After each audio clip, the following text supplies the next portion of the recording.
Tess of the D'Urbervilles by Thomas Hardy.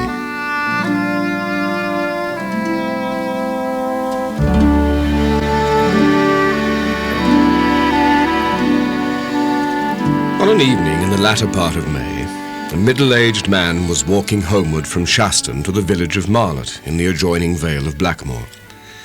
The pair of legs that carried him were rickety, and there was a bias in his gait which inclined him somewhat to the left of a straight line. The nap of his hat was ruffled, a patch being quite worn away at its brim where his thumb came in taking it off. Presently he was met by an elderly parson astride on a grey mare, who, as he rode, hummed a wandering tune. "Good night, Tate," said the man. "Good night, Sir John," said the parson. The pedestrian, after another pace or two, halted and turned round. "Now, sir, begging your pardon, we met last market day on this road about this time, and I said good night, and you made reply, 'Good night, Sir John,' as now." "I did," said the parson. "And once before that, near a month ago." "I may have." "Then what might your meaning be in calling me Sir John these different times when I be plain Jack Durbeyfield?" The parson rode a step or two nearer. "It was only my whim," he said, and after a moment's hesitation, "it was on account of a discovery I made some little time ago whilst I was hunting up pedigrees for the new county history. I am Parson Tringham, the antiquary of Stagfoot Lane. Don't you really know, Durbeyfield, that you are the lineal representative of the ancient and knightly family of the D'Urbervilles, who derive their descent from Sir Pagan d'Urberville, that renowned knight who came from Normandy with William the Conqueror?" "You don't say so." "In short," concluded the parson, "there's hardly such another family in England." "Daze my eyes, and isn't there?" said Durbeyfield. "And here I have been knocking about year after year from pillar to post, as if I were no more than the commonest feller in the parish.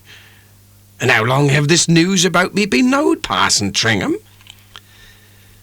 The clergyman explained that, as far as he was aware, it had quite died out of knowledge. "At first I resolved not to disturb you with such a useless piece of information," said he. "However, our impulses are too strong for our judgment sometimes. I thought you might perhaps know something of it all the while." "Well, I have heard once or twice, 'tis true, that my family had seen better days afore they come to Blackmoor, but I took no notice of it, thinking it to mean that we had once kept 2 horses where we now keep only 1. I've got a old silver spoon and a old graven seal at home too, but Lord, what's a spoon and a seal? And to think that I and these noble D'Urbervilles were one flesh all the time. But where do we raise our smoke now, parson, if I may make so bold? I mean, where do we D'Urbervilles live?" "You don't live anywhere. You are extinct as a county family." "Oh, that's bad. Then where do we lie?" "At Kingsbere sub Greenhill, rows and rows of you in your vaults, with your effigies under Purbeck marble canopies." "And where be our family mansions and estates?" "You haven't any." "Oh, no lands neither?" "None, though you once had 'em in abundance." "Shall we ever come into our own again?" "Ah, that I can't tell." "And what had I better do about it, sir?" asked Durbeyfield after a pause. "Oh, nothing, except chasten yourself with the thought of how are the mighty fallen. Good night." "But you'll turn back and have a quart of beer with me on the strength of it, Parson Tringham? It's a very pretty brew in tap at the pure drop, though to be sure, not so good as at Rolliver's." No, thank you, not this evening, Durbeyfield. You've had enough already." The village of Marlot lay amid the north-eastern undulations of the beautiful Vale of Blackmoor aforesaid, an engirdled and secluded region, for the most part untrodden as yet by tourist or landscape painter, though within a 4 hours' journey from London. The Vale was known in former times as the Forest of White Hart.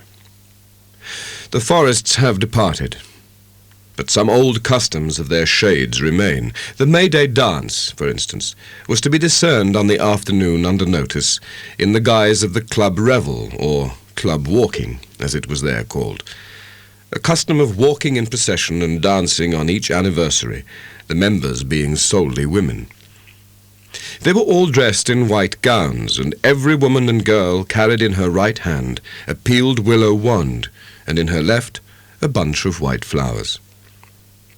They came round by the Pure Drop Inn, and were turning out of the high road to pass through a wicket gate into the meadows, when one of the women said, The Lord, why, Tess Durbeyfield, if there isn't thy father riding home in a carriage. A young member of the band turned her head at the exclamation. She was a fine and handsome girl, not handsomer than some others, possibly, but her mobile, peony mouth and large, innocent eyes added eloquence to colour and shape. She wore a red ribbon in her hair, and was the only one of the white company who could boast of such a pronounced adornment. As she looked round, Durbeyfield was seen moving along the road in a chaise belonging to the Pure Drop, driven by a frizzle-headed, brawny damsel with her gown sleeves rolled above her elbows. This was the cheerful servant of that establishment, who, in her part of factotum, turned groom and ostler at times. Durbeyfield, leaning back and with his eyes closed luxuriously, was waving his hand above his head and singing in a slow recitative, I've got a great family vault at Kingsbere, and knighted forefathers in lead coffins there. The clubbists tittered, except the girl called Tess, in whom a slow heat seemed to rise at the sense that her father was making himself foolish in their eyes. He's tired, that's all, She said hastily. and he has got to lift home because our own horse has got to rest today. Bless thy simplicity, Tess, Said her companions. He's got his fill. Look here, I won't walk another inch with you if you say any jokes about him. Tess cried. Perceiving that they had really pained her, they said no more, and order again prevailed.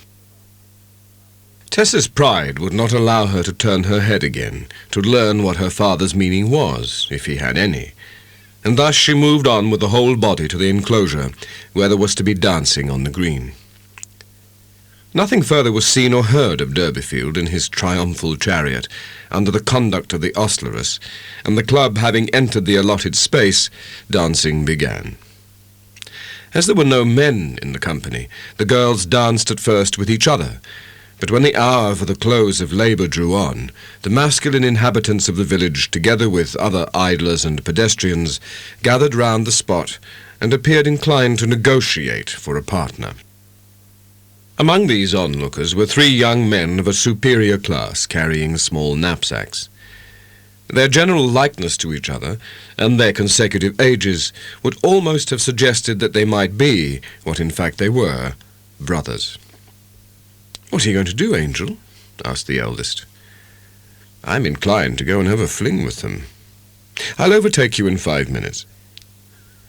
The 2 elder reluctantly left him, and walked on, taking their brother's knapsack to relieve him in following, and the youngest entered the field.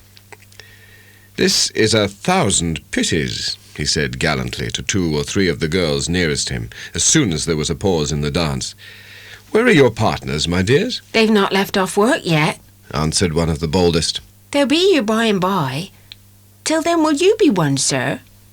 The young man, thus invited, glanced them over, and attempted some discrimination. But as the group were all so new to him, he could not very well exercise it. He took almost the first that came to hand, which was not the speaker, as she had expected, nor did it happen to be Tess Durbeyfield. Pedigree, ancestral skeletons, monumental record, the d'Urberville lineaments did not help Tess in her life's battle as yet. The church clock struck, when suddenly the student said that he must leave. He had been forgetting himself. He had to join his companions. As he fell out of the dance, his eyes lighted on Tess Durbeyfield, whose own large orbs wore, to tell the truth, the faintest aspect of reproach that he had not chosen her. He, too, was sorry then that, owing to her backwardness, he had not observed her, and with that in his mind, he left the pasture. He wished that he had asked her. He wished that he had inquired her name. As for Tess Durbeyfield, she did not so easily dislodge the incident from her consideration. She had no spirit to dance again for a long time, though she might have had plenty of partners. But, they did not speak so nicely as the strange young man had done. She remained with her comrades till dusk. Then the incident of her father's odd appearance and manner returned upon the girl's mind, and wondering what had become of him, she dropped away from the dances and bent her steps towards the end of the village at which the parental cottage lay. Once there, Tess opened the door and paused upon the mat within it, surveying the scene. There stood her mother amid the group of children, as Tess had left her, hanging over the Monday washing tub, which had now, as always, lingered on to the end of the week. Out of that tub had come the day before, Tess felt it with a dreadful sting of remorse, the very white frock upon her back, which she had so carelessly greened about the skirt on the damping grass, which had been wrung up and ironed by her mother's own hands. Well, I'm glad you've come, Her mother said. I want you to go and fetch your father, but I want to tell you what have happened. Had it anything to do with Father's making such a moment of himself in that carriage this afternoon? Why did her? I felt inclined to sink into the ground with shame. That were all a part of the Larry. We've been found to be the greatest gentlefolk in the whole county, our real name being d'Urberville. 'Twas on this account that your father rode home in the flea, not because he'd been drinking, as people supposed. I'm glad of that. Will it do us any good, Mother? Oh, yes. 'Tis thought it that great things may come out.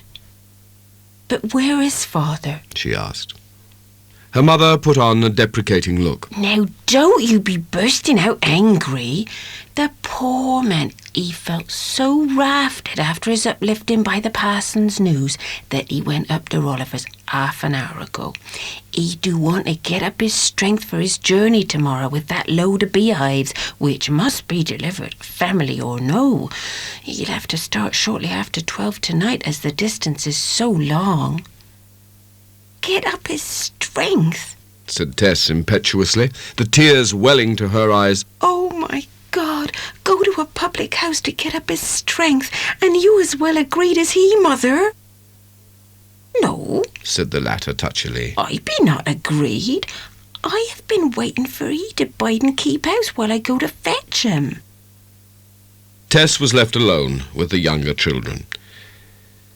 There was an interval of 4 years and more between Tess and the next of the family, the two who had filled the gap having died in their infancy, and this left her a deputy maternal attitude when she was alone with her juniors. Next in juvenility came Abraham. Then came Liza Lou, and 2 more girls, Hope and Modesty. Then a boy of 3, and then the baby who had just completed his first year. It was 11 o'clock before the family were all in bed, and 2 o'clock next morning was the latest hour for starting with the beehives if they were to be delivered to the retailers in Casterbridge before the Saturday market began. At 1:30, Mrs. Durbeyfield came into the large bedroom where Tess and all her little brothers and sisters slept. The poor man can't go, she said to her eldest daughter, whose great eyes had opened the moment her mother's hand touched the door. I think I could go if Abraham could go with me to keep me company. Her mother agreed to this arrangement, and little Abraham was aroused from his deep sleep in a corner of the same apartment, and made to put on his clothes while still mentally in the other world. Meanwhile, Tess had hastily dressed herself, and the twain, lighting a lantern, went out to the stable. The rickety little wagon was already laden, and the girl led out the horse, Prince, only a degree less rickety than the vehicle.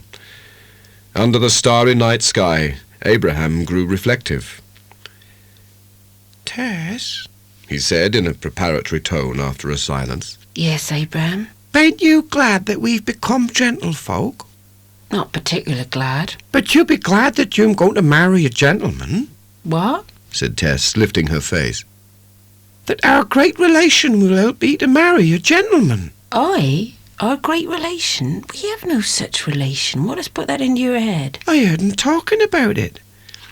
There's a rich lady of our family out at Trantridge, and Mother said that if you claimed kin with the lady, she'd put 'ee in the way of marrying a gentleman. His sister became abruptly still and lapsed into a pondering silence. Left to his reflections, Abraham soon grew drowsy. Tess, examining the mesh of events in her own life, seemed to see the vanity of her father's pride, the gentlemanly suitor awaiting herself in her mother's fancy, to see him as a grimacing personage laughing at her poverty and her shrouded knightly ancestry. Everything grew more and more extravagant, and she no longer knew how the time passed. A sudden jerk shook her in her seat, and Tess awoke from the sleep into which she too had fallen. They were a long way further on than when she had lost consciousness, and the wagon had stopped. A hollow groan, unlike anything she had ever heard in her life, came from the front, followed by a shout of, "Oi there!" Something terrible had happened. Tess jumped down and discovered the dreadful truth. The groan had proceeded from her father's poor horse, Prince. The morning mail cart, with its two noiseless wheels, speeding along these lanes like an arrow as it always did, had driven into her slow and unlighted equipage. The pointed shaft of the cart had entered the breast of the unhappy prince like a sword, and from the wound his life's blood was spouting in a stream and falling with a hiss into the road. Prince stood firm and motionless as long as he could, till he suddenly sank down in a heap. He was dead. "You was on the wrong side," the mail cart man said. "I am bound to go on with the mail bags, so that the best thing for you to do is to bide here with your load. I'll send somebody to help you as soon as I can. It is getting daylight, and you have nothing to fear." He mounted and sped on his way, while Tess and Abraham waited through an interval which seemed endless. By the time Tess returned home, it was a relief to find from the faces of her parents that they already knew of their loss, though this did not lessen the self-reproach which she continued to heap upon herself for her negligence. Nobody blamed Tess as she blamed herself. The breadwinner had been taken away from them. What would they do?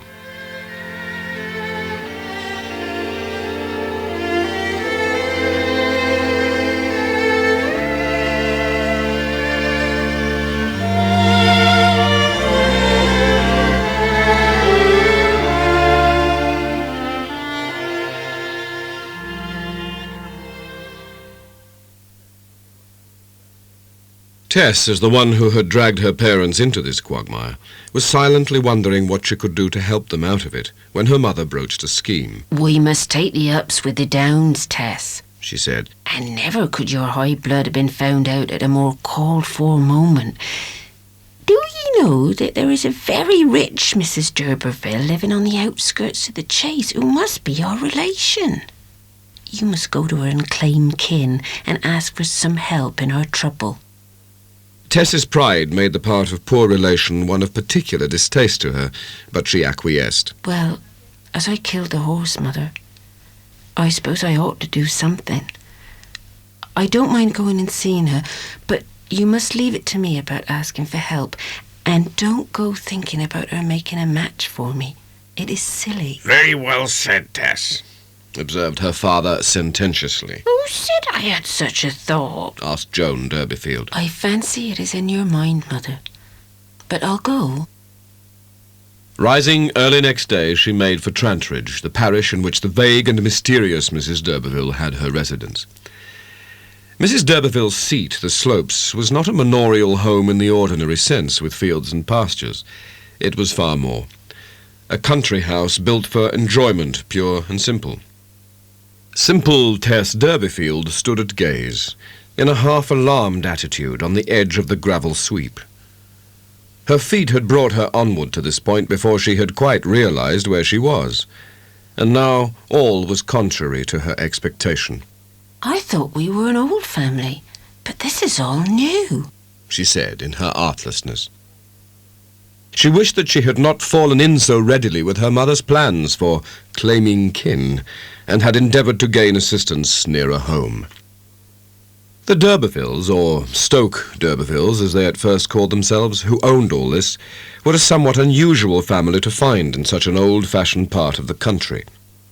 Parson Tringham had spoken truly when he said that our shambling John d'Urberfield was the only really lineal representative of the old d'Urberville family existing in the county, or near it. He might have added, what he knew very well, that the Stoke d'Urbervilles were no more d'Urbervilles of the true tree than he was himself. Tess still stood hesitating like a bather about to make his plunge, hardly knowing whether to retreat or to persevere, when a figure came forth. It was that of a tall young man, smoking. Despite the touches of barbarism in his contours, there was a singular force in the gentleman's face, and in his bold, rolling eye. "Well, my beauty, what can I do for you?" said he, coming forward.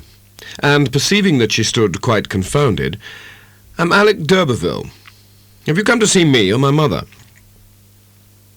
This embodiment of a d'Urberville and a namesake differed even more from what Tess had expected than the house and grounds had differed. But she screwed herself up to the work in hand, since she could not get out of it, and answered, "I came to see your mother, sir." "I'm afraid you cannot see her. She's an invalid," replied the present representative of the spurious house, for this was the only son of the lately deceased gentleman. "Cannot I answer your purpose? What is the business you wish to see her about?" "Mother asked me to come," Tess answered. "I came, sir, to tell you that we are of the same family as you." "How? Poor relations? "Yes." Stokes?" "No, d'Urbervilles. I mean d'Urbervilles." Our names are worn away to Derbyfield, but we have several proofs that we are d'Urbervilles. Antiquarians hold we are. And we have an old seal marked with a ramping lion on a shield and a castle over him. And we have a very old silver spoon, round in the bowl like a little ladle, and marked with the same castle. But it is so worn that Mother uses it to stir the pea soup." "The castle argent is certainly my crest," said he blandly, "and my arms are lion rampant." "And so Mother said we ought to make ourselves beknown to you, as we've lost our horse by a bad accident and are the oldest branch of the family." It was very kind of your mother, I'm sure. And I, for one, don't regret her step. Alec looked at Tess as he spoke in a way that made her blush a little. "And so, my pretty girl, you've come on a friendly visit to us, as relations." "I suppose I have," faltered Tess, looking uncomfortable again. "Well, there's no harm in it. Where do you live? What are you?" She gave him brief particulars. "And what do they call you?" "Tess Derbyfield, down at Marlot." "And you say your people have lost their horse?" "I killed him, she answered, her eyes filling with tears as she gave particulars of Prince's death. and I don't know what to do for Father on account of it." "I must think if I cannot do something. My mother must find a berth for you. She needs a poultry keeper, I know. But, Tess, no nonsense about Derbyville. Derbyfield only, you know. Quite another name," "I wish for no better, sir," said she with something of dignity. Tess, at her reception by her fancied kinswoman, was unnerved to find that her mistress was blind. And she was far from being aware that the old lady had never heard a word of the so-called kinship. She gathered that no great affection flowed between the blind woman and her son, but in that, too, she was mistaken. Mrs. d'Urberville was not the first mother compelled to love her offspring resentfully and to be bitterly fond. It was in the economy of this regime that Tess Derbyfield had undertaken to fill a place. A familiarity with Alec d'Urberville's presence, which that young man carefully cultivated in her by playful dialogue, and by jestingly calling her his cousin when they were alone, removed much of her original shyness with him, without, however, implanting any feeling which could engender shyness of a new and tenderer kind. But she was more pliable under his hands than a mere companionship would have made her, owing to the unavoidable dependence upon his mother, and, through that lady's comparative helplessness, upon him. The chief pleasure of the natives of Trantridge lay in going every Saturday night, when work was done, to Chaseborough, a decayed market town 2 or 3 miles distant, and returning in the small hours of the next morning to spend Sunday in sleeping. For a long time Tess did not join in the weekly pilgrimages, but under pressure from matrons not much older than herself, at length consented to go. Then there came a Saturday in September, on which a fair and a market coincided, and the pilgrims from Trantridge sought double delights at the inns on that account. Tess's occupation made her late in setting out, so that her comrades reached the town long before her. It was a fine September evening just before sunset, when yellow lights struggle with blue shades, and the atmosphere is full of insects that dance in it. Tess did not discover the coincidence of the market with the fair till she had reached the place, by which time it was close upon dusk. Her limited marketing was soon completed, and then, as usual, she began to look about for some of the Trantridge cottagers. At first she could not find them, and she was informed that most of them had gone to what they called a private little gig at the house of a hay trusser and peat dealer who had transactions with their farm.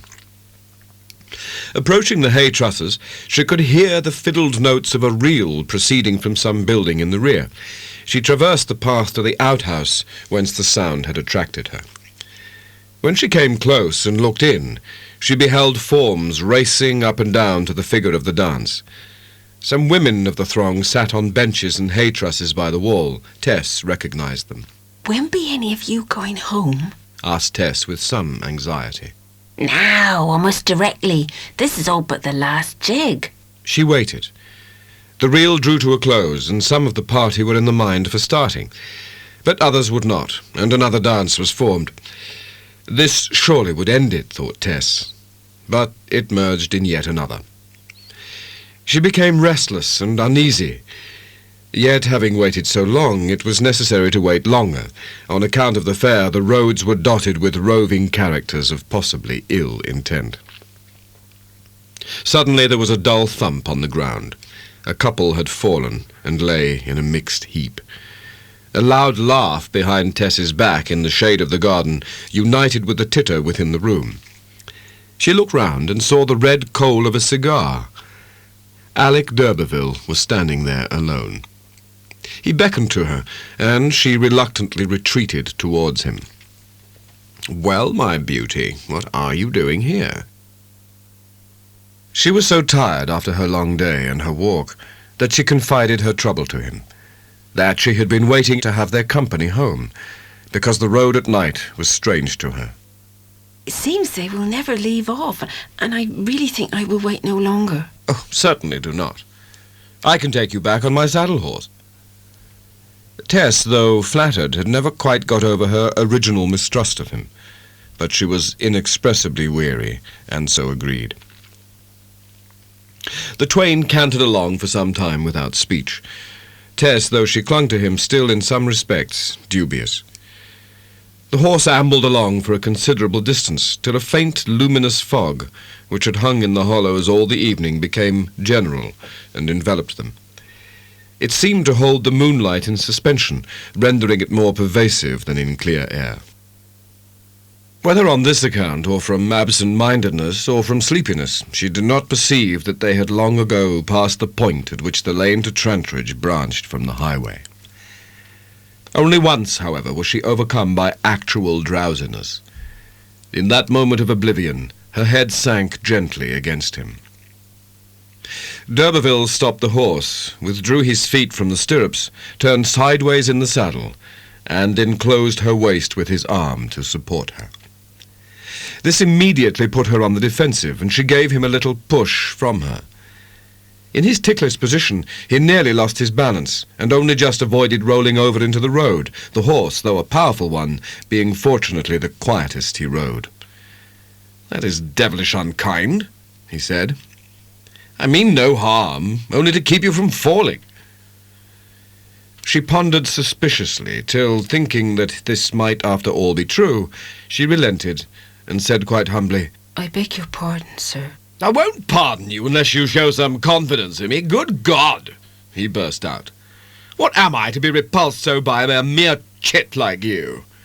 For near 3 mortal months have you trifled with my feelings, eluded me, and snubbed me, and I won't stand it. I'll leave tomorrow, sir. No, you will not leave tomorrow. You know that I love you, and think you the prettiest girl in the world, which you are. Mayn't I treat you as a lover? She drew a quick breath of objection, writhing uneasily on her seat, looking far ahead, and murmured, I don't know. I wish... How can I say yes or no when... He settled the matter by clasping an arm round her as he desired, and Tess expressed no further negative. Thus they sidled slowly onward, till it struck her that they had been advancing for an unconscionable time, far longer than was usually occupied by the short journey from Chaseborough, even at this walking pace, and that they were no longer on hard road, but in a mere trackway. Why, where be we? She exclaimed. Passing by a wood. A wood? What wood? Surely we are quite out of the road. Oh, a bit of the Chase, the oldest wood in England. It is a lovely night. And why should we not prolong our ride a little? How could you be so treacherous? Said Tess, between archness and real dismay, and getting rid of his arm by pulling open his fingers one by one, though at the risk of slipping off herself. Just when I've been putting such trust in you and obliging you to please you, because I thought I'd wronged you by that push. Please, set me down and let me walk home. You cannot walk home, darling, even if the air were clear. We are miles away from Trantridge, if I must tell you, and in this growing fog I don't quite know where we are myself. Now, if you will promise to wait beside the horse while I walk through the bushes till I ascertain exactly our whereabouts, I'll deposit you here, willingly. Tess slid off on the near side, though not till he had stolen a cursory kiss. He sprang down on the other side. He turned the horse's head into the bushes, hitched him onto a bough, and made a sort of couch or nest for her in the deep mass of dead leaves. Now, you sit there, he said. He took a few steps away from her, but returning said, By the by, Tess, your father has a new cob today. Somebody gave it to him. Somebody? You? D'Urberville nodded. Oh, how very good of you that is, she exclaimed, with a painful sense of the awkwardness of having to thank him just then. And the children some toys. I didn't know you ever sent them anything, she murmured, much moved. I almost wish you had not. Yes, I almost wish it. Why, dear? It hampers me so.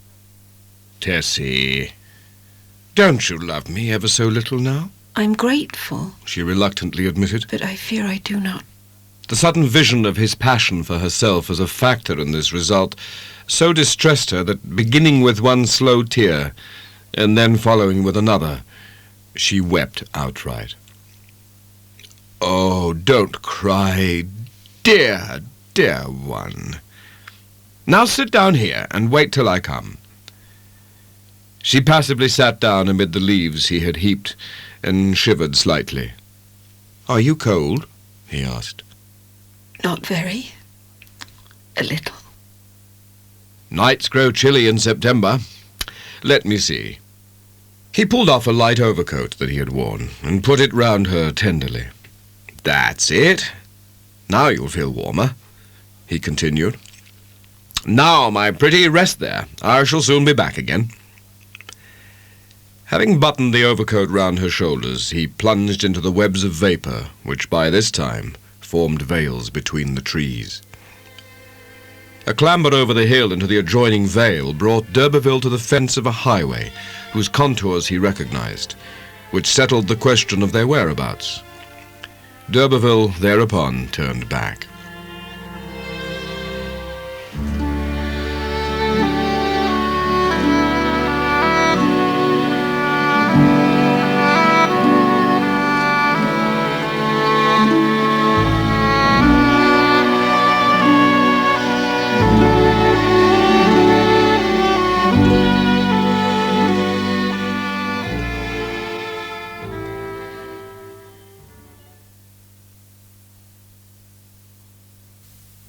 Tess?" said d'Urberville. There was no answer. All he could see was a pale nebulousness at his feet, which represented the white muslin figure he had left upon the dead leaves. D'Urberville stooped till his breath warmed his face, and in a moment his cheek was in contact with hers. She was sleeping soundly, and upon her eyelashes there lingered tears. Darkness and silence ruled everywhere around. Above them rose the primeval yews and oaks of the chase, in which poised gentle roosting birds, and about them stole the hopping rabbits and hares. But where was Tess's guardian angel? Where the providence of her simple faith? Why was it that upon this beautiful feminine tissue, sensitive as gossamer, and practically blank as snow yet, there should have been traced such a coarse pattern as it was doomed to receive? Why so often the coarse appropriates the finer thus? The wrong man the woman, the wrong woman the man. Many thousand years of analytical philosophy have failed to explain. As Tess's own people are never tired of saying, it was to be. There lay the pity of it. An immeasurable social chasm was to divide our heroine's personality thereafter from that previous self of hers, who stepped from her mother's door to try her fortune at Trantridge poultry farm. It was a Sunday morning in late October, about 4 months after Tess Durbeyfield's arrival at Trantridge, and some few weeks subsequent to the night ride in the chase. The time was not long past daybreak, and a yellow luminosity upon the horizon behind her back lighted the ridge towards which her face was set, the barrier of the vale wherein she had of late been a stranger, which she would have to climb over to reach her birthplace. Ascending by the long white road that Tess herself had just laboured up, she saw a two-wheeled vehicle. In a few minutes man and horse stopped beside her. "Why did you slip away by stealth like this?" said d'Urberville, with upbraiding breathlessness. "On a Sunday morning, too, when people were all in bed? I only discovered it by accident, and I've been driving like the deuce to overtake you. Why go off like this?" I shan't come back, she said. "I thought you wouldn't. I said so. Well then, put up your baskets and let me help you on." She listlessly placed her basket and bundle within the dog-cart, and stepped up, and they sat side by side. She had no fear of him now, and in the cause of her confidence her sorrow lay. D'Urberville mechanically lit a cigar, and the journey was continued. After some miles they came in view of the clump of trees beyond which the village of Marlot stood. It was only then that her still face showed the least emotion, a tear or two beginning to trickle down. "What are you crying for?" he coldly asked. I was only thinking that I was born over there, murmured Tess. "Well, we must all be born somewhere." I wish I had never been born, there or anywhere else. "Ah, pooh. Well, if you didn't wish to come to Trantridge, why did you come?" She did not reply. "You didn't come for love of me, that I'll swear." "'Tis quite true. If I had gone for love of you, if I had ever sincerely loved you, if I loved you still, I should not so loathe and hate myself for my weakness as I do now. My eyes were dazed by you for a little, that was all." He shrugged his shoulders, and she resumed. "I didn't understand your meaning till it was too late." "That's what every woman says." "How can you dare to use such words?" she cried, turning impetuously upon him, her eyes flashing as the latent spirit, of which he was to see more some day, awoke in her. My God, did it never strike your mind that what every woman says some women may feel? "Very well," he said, laughing. "I'm sorry to wound you. I did wrong. I admit it." He dropped into some little bitterness as he continued. "Only you needn't be so everlastingly flinging it in my face. I'm ready to pay to the uttermost farthing." Her lip lifted slightly, though there was little scorn as a rule in her large and impulsive nature. "I have said I will not take anything more from you, and I will not. I cannot. I should be your creature to go on doing that, and I won't." "Well, one would think you were a princess from your manner, in addition to a true and original d'Urberville." "Well, Tess, dear, I can say no more.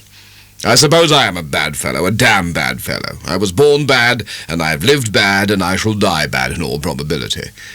But upon my lost soul, I won't be bad towards you again, Tess.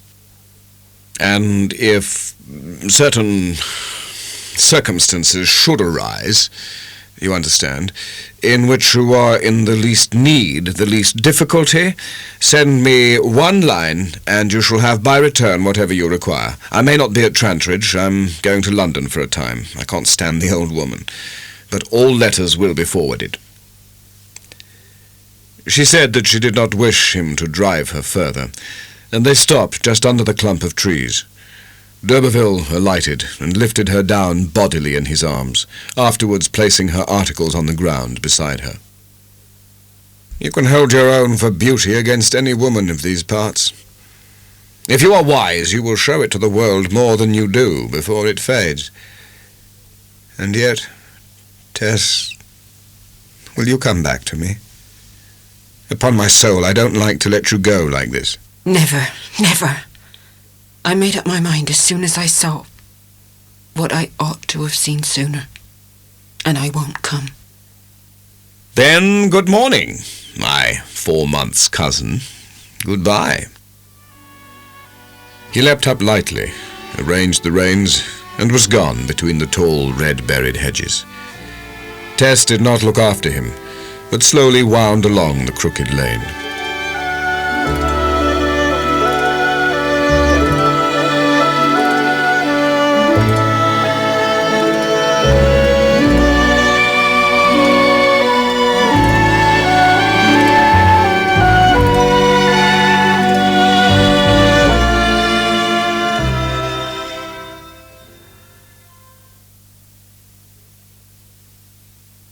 It was a hazy sunrise in August, a little less than a year after the return of Tess Durbeyfield to Marlot, and groups of men and women were working in the fields.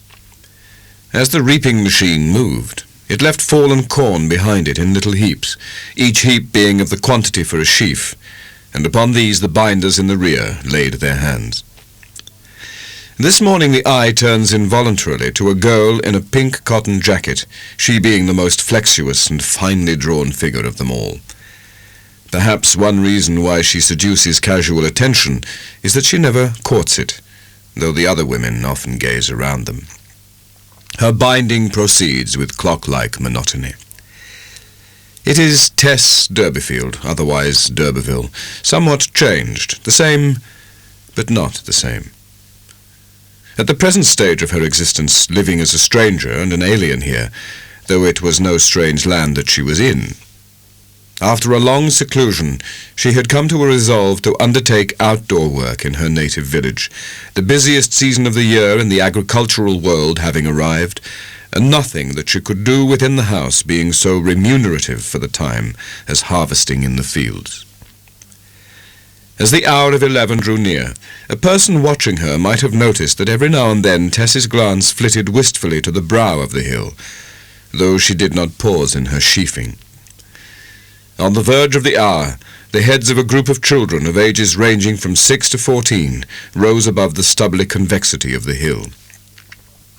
The face of Tess flushed slightly, but still she did not pause.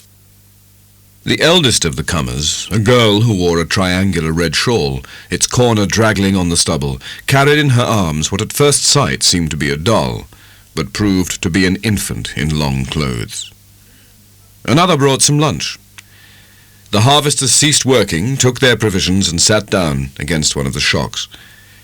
Here they fell to, the men plying a stone jar freely and passing round a cup. Tess Durbeyfield had been one of the last to suspend her labours. She sat down at the end of the shock, her face turned somewhat away from her companions. As soon as her lunch was spread, she called up the big girl, her sister, Liza Lou, and took the baby off her, who, glad to be relieved of the burden, went away to the next shock and joined the other children playing there. Tess, with a curiously stealthy yet courageous movement, and with a still rising colour, unfastened her frock and began suckling the child. The men who sat nearest considerately turned their faces towards the other end of the field, some of them beginning to smoke. When the infant had taken its fill, the young mother sat it upright in her lap, and looking into the far distance dandled it with a gloomy indifference that was almost dislike. And then all of a sudden she fell to violently kissing it some dozens of times, as if she could never leave off, the child crying at the vehemence of an onset which strangely combined passionateness with contempt. She's fond of that there child, though she may pretend to Aiton and say she wishes the baby and her too were in the churchyard, observed one woman. In the afternoon and evening, the proceedings of the morning were continued, Tess staying on till dusk with the body of harvesters. Then they all rode home in one of the largest wagons, in the company of a broad tarnished moon that had risen from the ground to the eastwards. When she reached home, it was to learn to her grief that the baby had been suddenly taken ill since the afternoon. Some such collapse had been probable, so tender and puny was its frame, but the event came as a shock nevertheless. However, it soon grew clear that the hour of emancipation for that little prisoner of the flesh was to arrive earlier than her worst misgivings had conjectured. And when she had discovered this, she was plunged into a misery which transcended that of the child's simple loss. Her baby had not been baptized. By bedtime, Tess rushed downstairs and asked if she might send for the parson. The moment happened to be one at which her father's sense of the antique nobility of his family was highest, and his sensitiveness to the smudge which Tess had set upon that nobility most pronounced, for he had just returned from his weekly booze at Rolliver's Inn. No parson should come inside his door, he declared, prying into his affairs just then when, by her shame, it had become more necessary than ever to hide them. He locked the door and put the key in his pocket. The household went to bed, and distressed beyond measure, Tess retired also. She was continually waking as she lay, and in the middle of the night found that the baby was still worse. It was obviously dying, quietly and painlessly, but none the less surely. She thought of the child consigned to the nethermost corner of hell, as its double doom for lack of baptism and lack of legitimacy, saw the arch-fiend tossing it with his three-pronged fork. "Oh, merciful God, have pity upon my poor baby," she cried. "Heap as much anger as you want to upon me, and welcome, but pity the child." She murmured incoherent supplications for a long while, till she suddenly started up. Perhaps baby can be saved. Perhaps it will be just the same.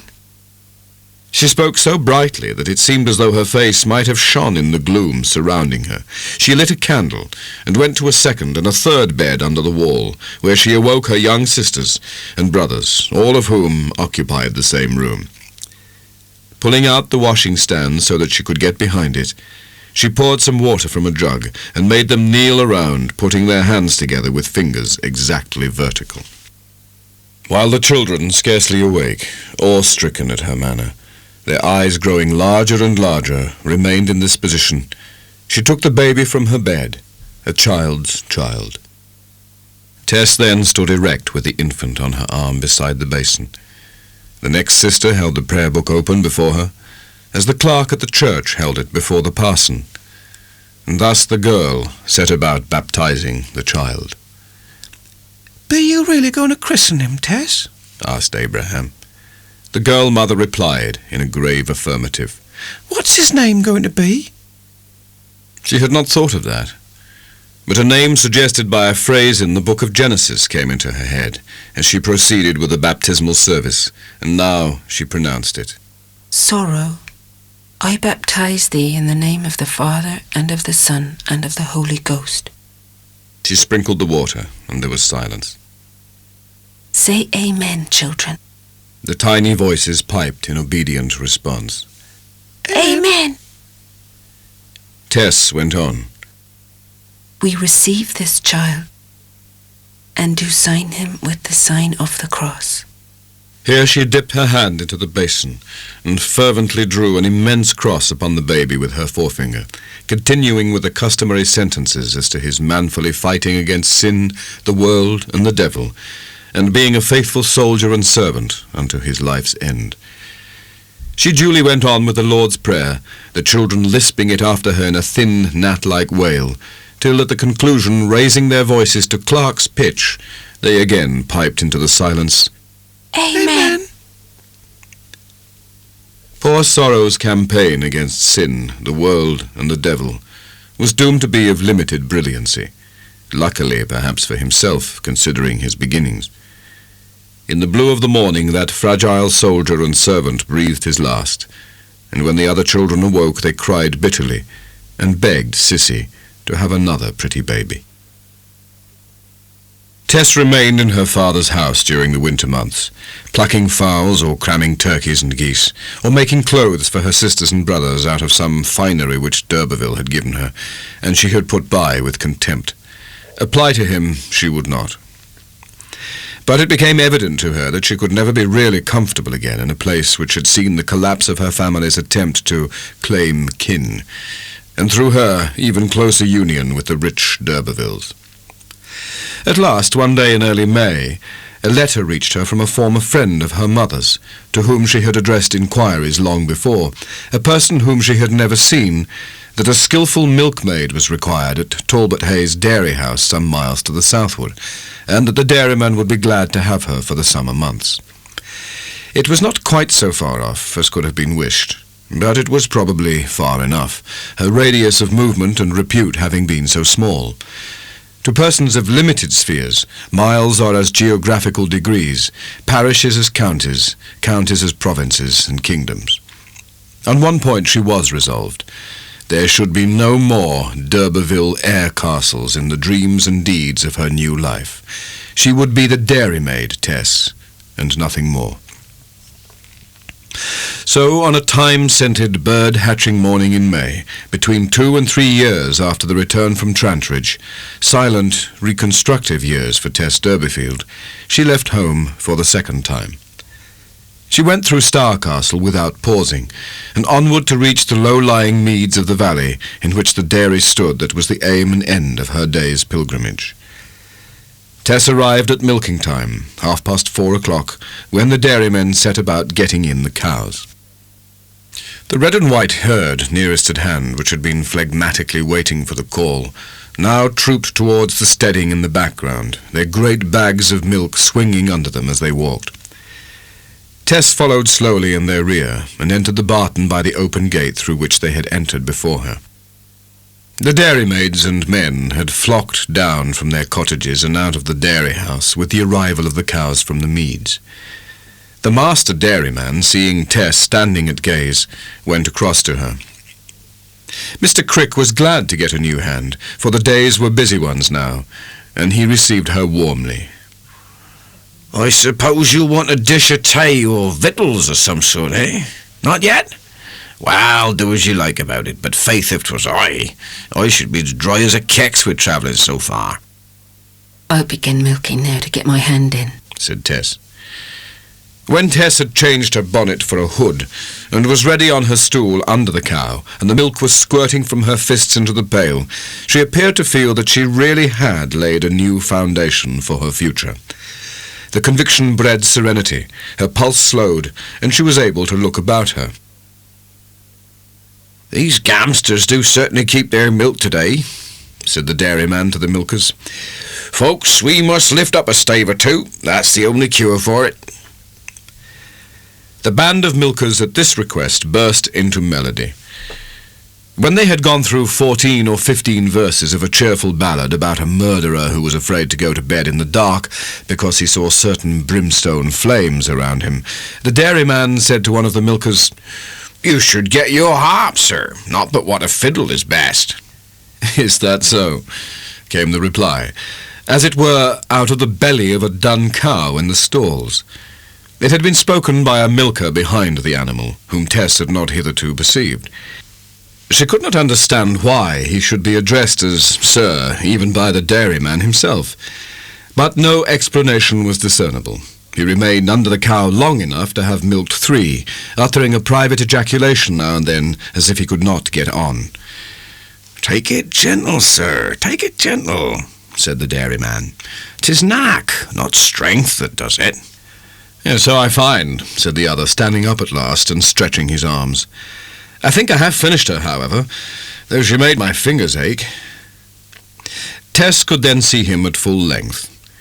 He wore the ordinary white pinner and leather leggings of a dairy farmer when milking, and his boots were clogged with the mulch of the yard, but this was all his local livery. Beneath it was something educated, reserved, subtle, sad, differing. But the details of his appearance were temporarily thrust aside by the discovery that he was one whom she had seen before. Such vicissitudes had Tess passed through since that time that for a moment she could not remember where she had met him. And then it flashed upon her that he was the pedestrian who had joined in the club dance at Marlot, the passing stranger who had come she knew not whence, had danced with others but not with her, had slightingly left her and gone on his way with his friends. The flood of memories brought back by this revival of an incident anterior to her troubles produced a momentary dismay lest, recognizing her also, he should by some means discover her story.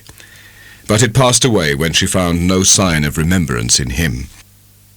Meanwhile, many of the milkmaids had said to one another of the newcomer, "How pretty she is," with something of real generosity and admiration. When the milking was finished for the evening, they straggled indoors for their supper. 3 other maids, Tess learned, slept in the dairy house besides herself. The bedchamber was a large room over the milk-house, some 30 feet long, the sleeping cots of the 4 indoor milkmaids being in the same apartment. The 3 others were blooming young women, and except one rather older than herself. By bedtime, Tess was thoroughly tired and fell asleep immediately. But one of the girls who occupied an adjoining bed was more wakeful than Tess, and would insist upon relating to the latter various particulars of the homestead into which she had just entered. The girl's whispered words mingled with the shades, and, to Tess's drowsy mind, they seemed to be generated by the darkness in which they floated. "Mr. Angel Clare, he that is learning milking and that plays the harp, never says much to us. He is a parson's son, is too much taken up with his own thoughts to notice girls. He is the dairyman's pupil, learning farming in all its branches. He has learnt sheep farming at another place, and he's now mastering dairy work. Yes, he's quite the gentleman born. His father is the Reverend Mr. Clare at Emminster, a good many miles from here." Tess had not at this hour the curiosity to ask any further about Mr. Clare, and gradually fell asleep again.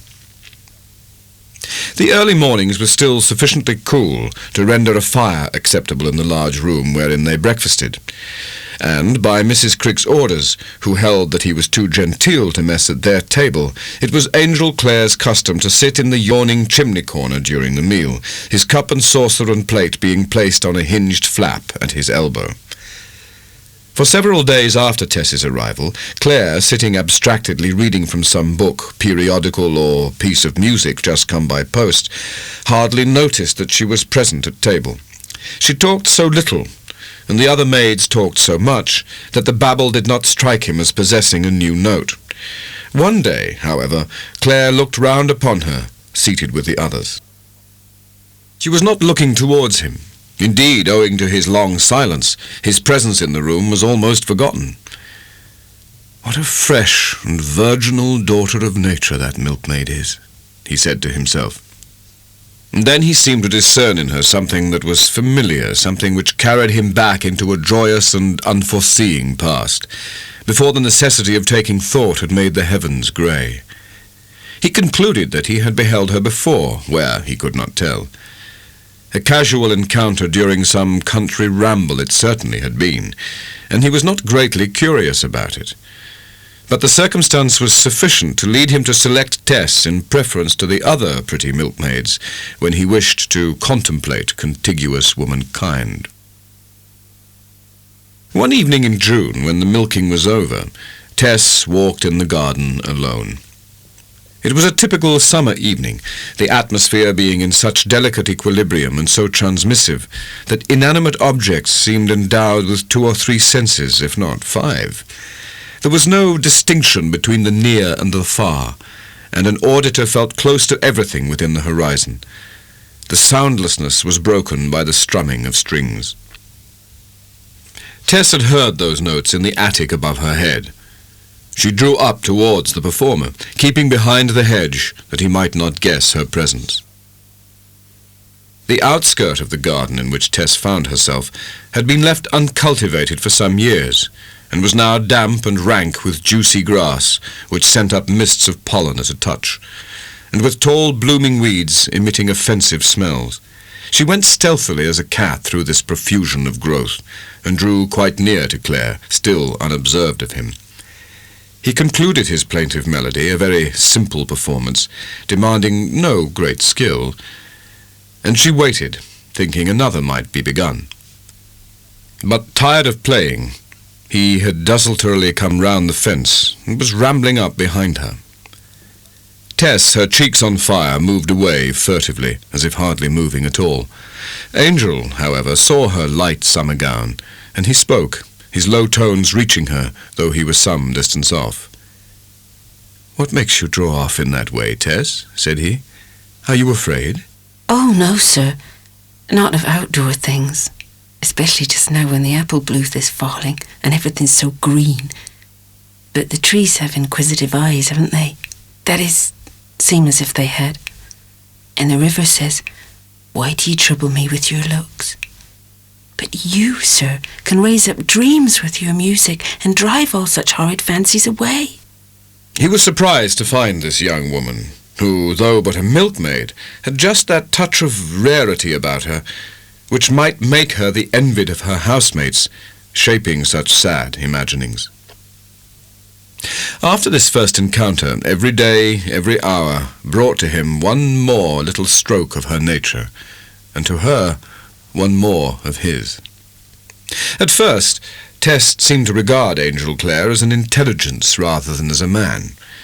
As such, she compared him with herself, and at every discovery of the abundance of his illuminations, of the distance between her own modest mental standpoint and the unmeasurable Andean altitude of his, she became quite dejected, disheartened from all further effort on her own part whatever.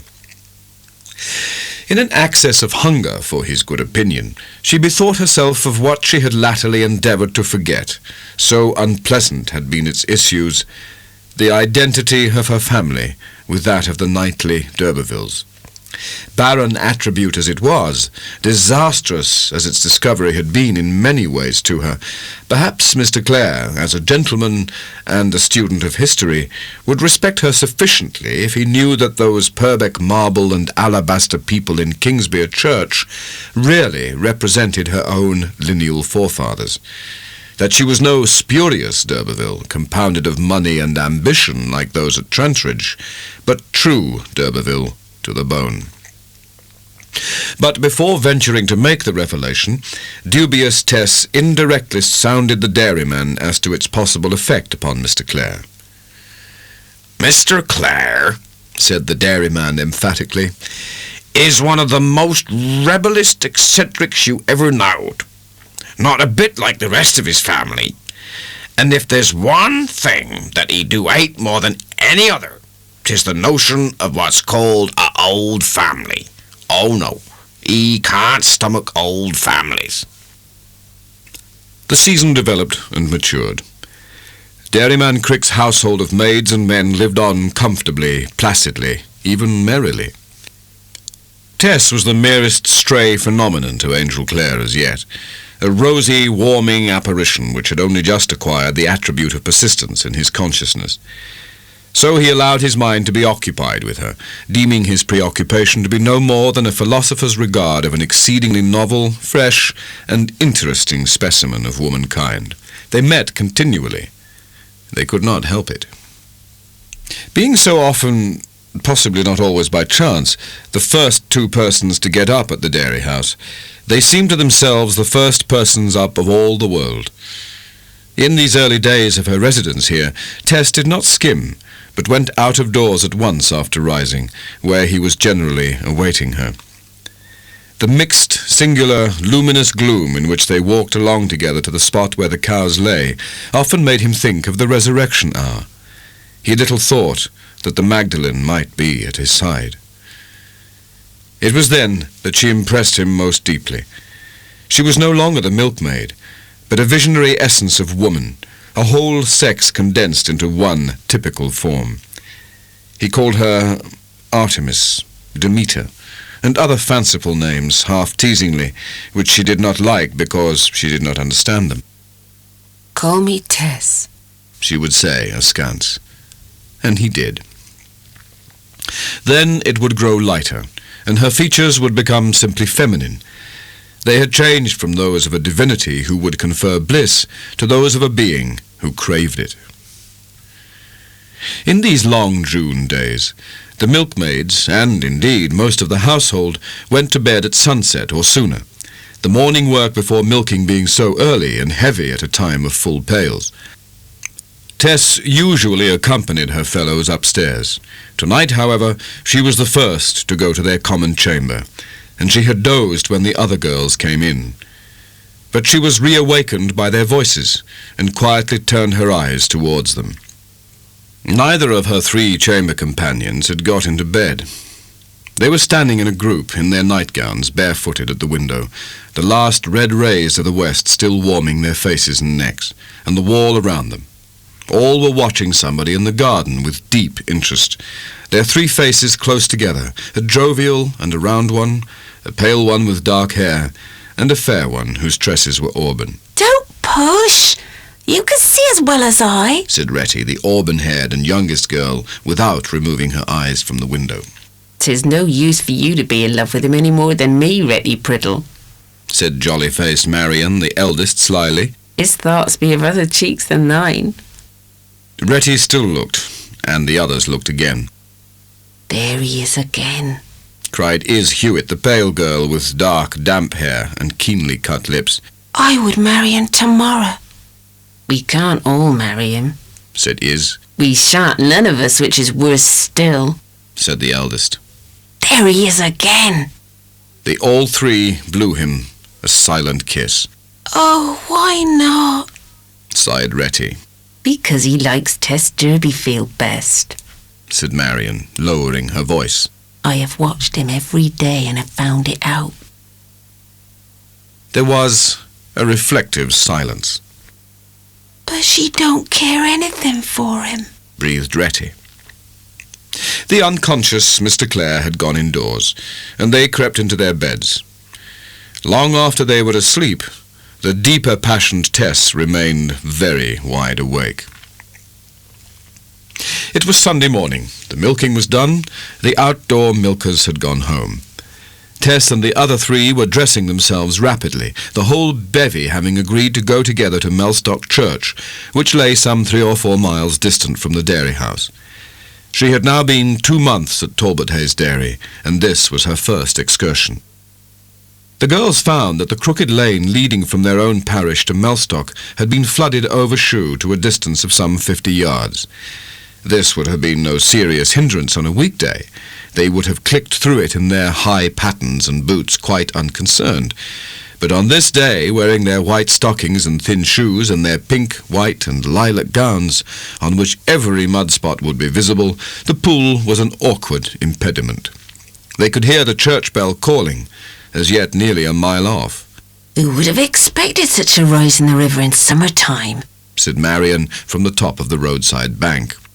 "We can't get over anyhow without walking right through it, or else going round the turnpike way, and that will make us so very late," said Retty hopelessly. While they stood clinging to the bank, they heard a splashing round the bend of the road, and presently appeared Angel Clare, advancing along the lane towards them through the water. 4 hearts gave a big throb simultaneously. "Are you trying to get to church?" he said to Marian, who was in front, including the next 2 in his remark, but avoiding Tess. "Yes, sir, and 'tis getting late." "I'll carry you through the pool, every jill of you."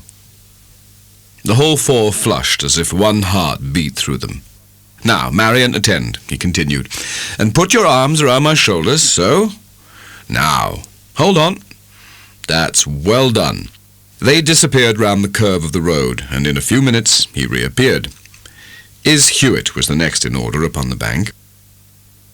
"Here he comes," she murmured, and they could hear that her lips were dry with emotion.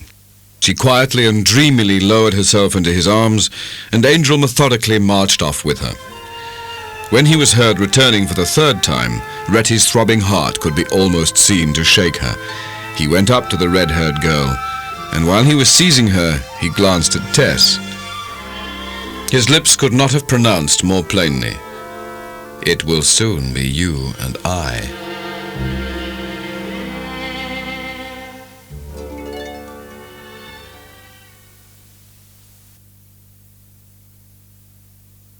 When he got through with Is, Claire returned to Tess. It was now her turn. She was embarrassed to discover that excitement at the proximity of Mr. Clare's breath and eyes, which she had condemned in her companions, was intensified in herself, and as if fearful of betraying her secret, she paltered with him at the last moment. "I might be able to climb along the bank, perhaps. I can climb better than they. You must be so tired, Mr. Clare." No, Tess," said he quickly, and almost before she was aware, she was seated in his arms and resting against his shoulder. "3 layers to get 1 Rachel," he whispered. "They are better women than I," she replied, magnanimously sticking to her resolve. "Not to me," said Angel. He saw her grow warm at this, and they went some steps in silence. "Do you know that I have undergone 3/4 of this labour entirely for the sake of the 4th quarter?" "No." "I did not expect such an event today." "Nor I. The water came up so sudden." Clare stood still and inclined his face towards hers. "Oh, Tessie," he exclaimed. The girl's cheeks burned to the breeze, and she could not look into his eyes for her emotion. It reminded Angel that he was somewhat unfairly taking advantage of an accidental position, and he went no further with it. He walked slowly, to make the remainder of the distance as long as possible, but at last they came to the bend, and the rest of their progress was in full view of the other 3. The dry land was reached, and he set her down. Her friends were looking with round, thoughtful eyes at her and him, and she could see that they had been talking of her. He hastily bade them farewell, and splashed back along the stretch of submerged road. The 4 moved on together as before, till Marion broke the silence by saying, "He likes thee best, the very best. We could see it as he brought thee. He would have kissed thee if you had encouraged him to do it ever so little." No, said she. The gaiety with which they had set out had somehow vanished, and yet there was no enmity or malice between them. They were generous young souls, and they had been reared in the lonely country nooks where fatalism is a strong sentiment, and they did not blame her. Such supplanting was to be. July passed over their heads, and the weather which came in its wake seemed an effort on the part of nature to match the state of hearts at Talbothays dairy. They milked entirely in the meads for coolness and convenience, without driving in the cows. On one of these afternoons, 4 or 5 unmilked cows chanced to stand apart from the general herd, behind the corner of a hedge, among them being Dumpling and Old Pretty, who loved Tess's hands above those of any other maid. When she was about to rise from her stool under one of them, Angel Clare, who had been observing her for some time, went quickly towards the desire of his eyes, and, kneeling down beside her, clasped her in his arms. Tess did not know that Clare had followed her round, and that he had been watching her. She was taken completely by surprise, and she yielded to his embrace with unreflecting inevitableness. Having seen that it was really her lover who had advanced, and no one else, her lips parted, and she sank upon him in her momentary joy with something very like an ecstatic cry. He had been on the point of kissing that too tempting mouth, but he checked himself for tender conscience' sake. "Forgive me, Tess, dear," he whispered. "I ought to have asked. I did not know what I was doing.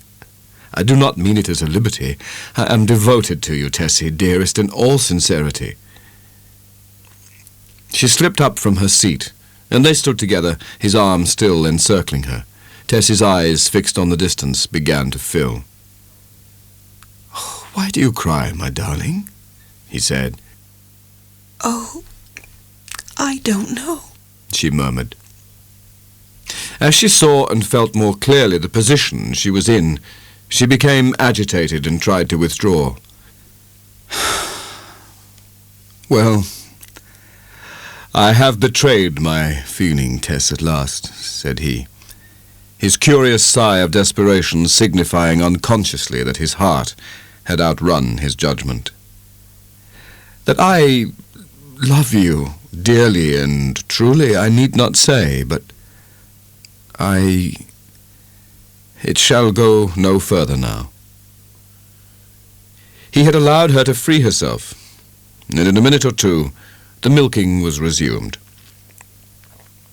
Claire, restless, went out into the dusk when evening drew on, she who had won him having retired to her chamber.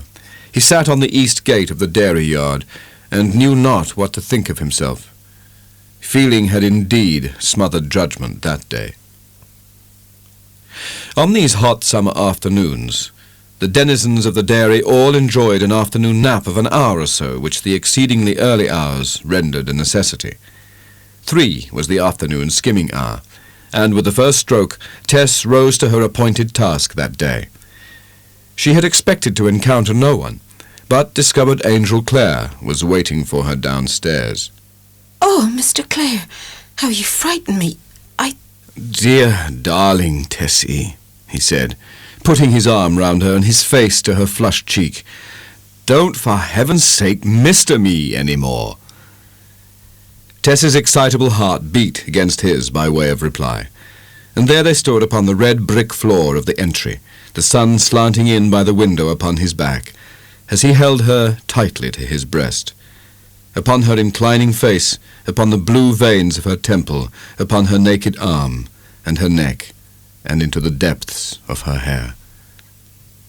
"I may as well say it now as later, dearest," he resumed gently. "I wish to ask you something of a very practical nature, which I have been thinking of ever since that day last week in the meads. I shall soon want to marry, and being a farmer, you see, I shall require for my wife a woman who knows all about the management of farms.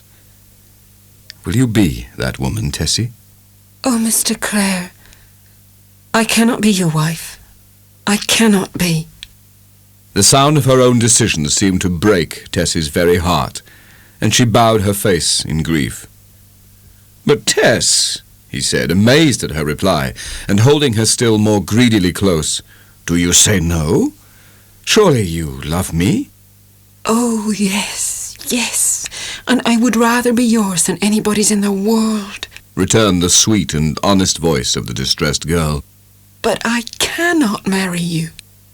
"Tess," he said, holding her at arm's length, "you are engaged to marry someone else."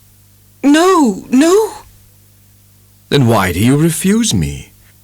"I don't want to marry. I cannot." "But why?" "Don't ask me. I'm not good enough, not worthy enough." "How? Not fine lady enough?" "Yes, something like that," murmured she. The struggle was so fearful, her own heart was so strongly on the side of his, 2 ardent hearts against one poor little conscience. "Tess, why don't you like the idea of being my wife, if you love me as you seem to do?"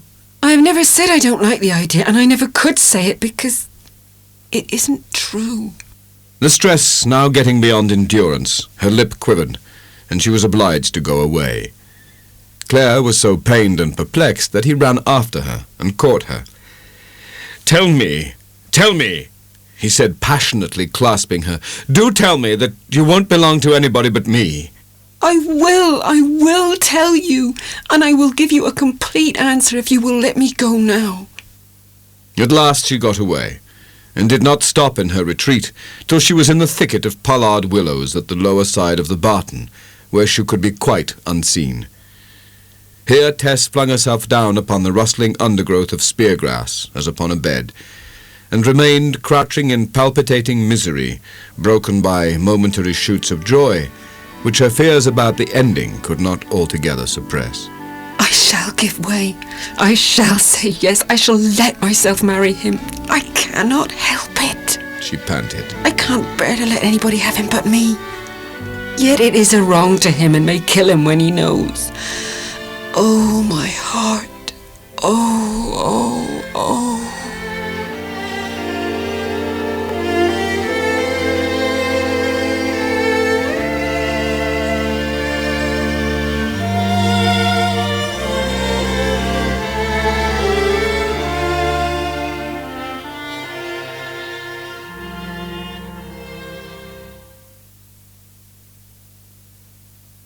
The season, meanwhile, was drawing onward to the equinox, and though it was still fine, the days were much shorter. The dairy had again worked by morning candlelight for a long time, and a fresh renewal of Claire's pleading occurred when they found themselves alone one morning. "Well, dear Tess, about that question of mine, that long-standing question?" He received no instant reply. "You belong to me already, you know. Your heart, I mean. Does it not?" You know as well as I. Oh, yes. Yes. "Then, if your heart does, why not your hand?" My only reason was on account of you. On account of a question. I have something to tell you. "Well, tell it to me if you wish to, dearest. This precious history, then. Yes, I was born at so-and-so, Anno Domini—" I was born at Marlot. she said, catching at his words as a help, lightly as they were spoken. And I grew up there. But there was trouble in my family. Father was not very industrious, and he drank a little. Yes, yes, poor child. It's nothing new. He pressed her more closely to him. And then there is something very unusual about it. About me. I was... Tess's breath quickened. "Yes, dearest. Never mind." I'm not a Derbyfield, but a d'Urberville, a descendant of an old family, and we are all gone to nothing. "A d'Urberville, indeed. And is that all the trouble, dear Tess?" Yes. she answered faintly. "Well, why should I love you less for knowing this?" I was told by the dairyman that you hated old families. He laughed. "Then this was the carking secret?" She had not told. At the last moment her courage had failed her. She feared his blame for not telling him sooner, and her instinct of self-preservation was stronger than her candour. "Now then, Mistress Teresa d'Urberville, I have you. Take my name, and so you will escape yours. The secret is out, so why should you any longer refuse me?" If it is sure to make you happy to have me as your wife, and you feel that you do wish to marry me very, very much. "I do, dearest, of course." I mean that it is only your wanting me very much and being hardly able to keep alive without me, whatever my offences, that would make me feel I ought to say I will. You will. You do say it, I know. You will be mine for ever and ever. He clasped her close and kissed her. Yes. She had no sooner said it than she burst into a dry, hard sobbing, so violent that it seemed to rend her. Tess was not a hysterical girl by any means, and he was surprised. "Why do you cry, dearest?" I can't tell.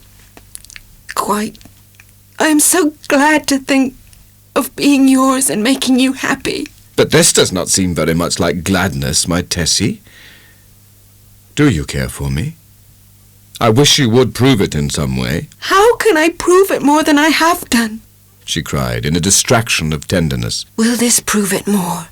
She clasped his neck, and for the first time Claire learnt what an impassioned woman's kisses were like upon the lips of one whom she loved with all her heart and soul, as Tess loved him. There.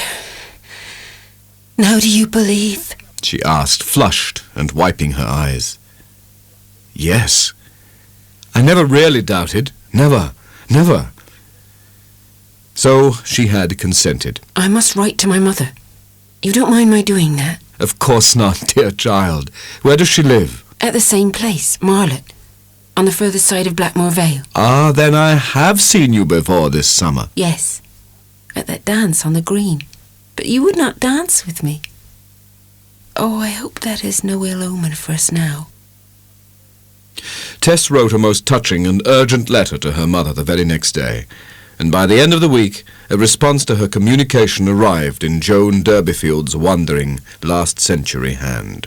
Dear Tess, we are all glad to hear that you are going really to be married soon.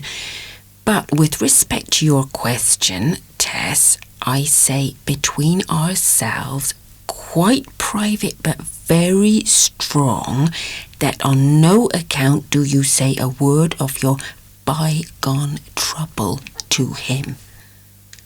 So no more at present, and with kind love to your young man, from your affectionate mother, J. Durbeyfield. Thus steadied by a command from the only person in the world who had any shadow of right to control her action, Tess grew calmer. The responsibility was shifted, and her heart was lighter than it had been for weeks. She dismissed the past, trod upon it, and put it out, as one treads on a coal that is smouldering and dangerous. She had not known that men could be so disinterested, chivalrous, protective, in their love for women as he.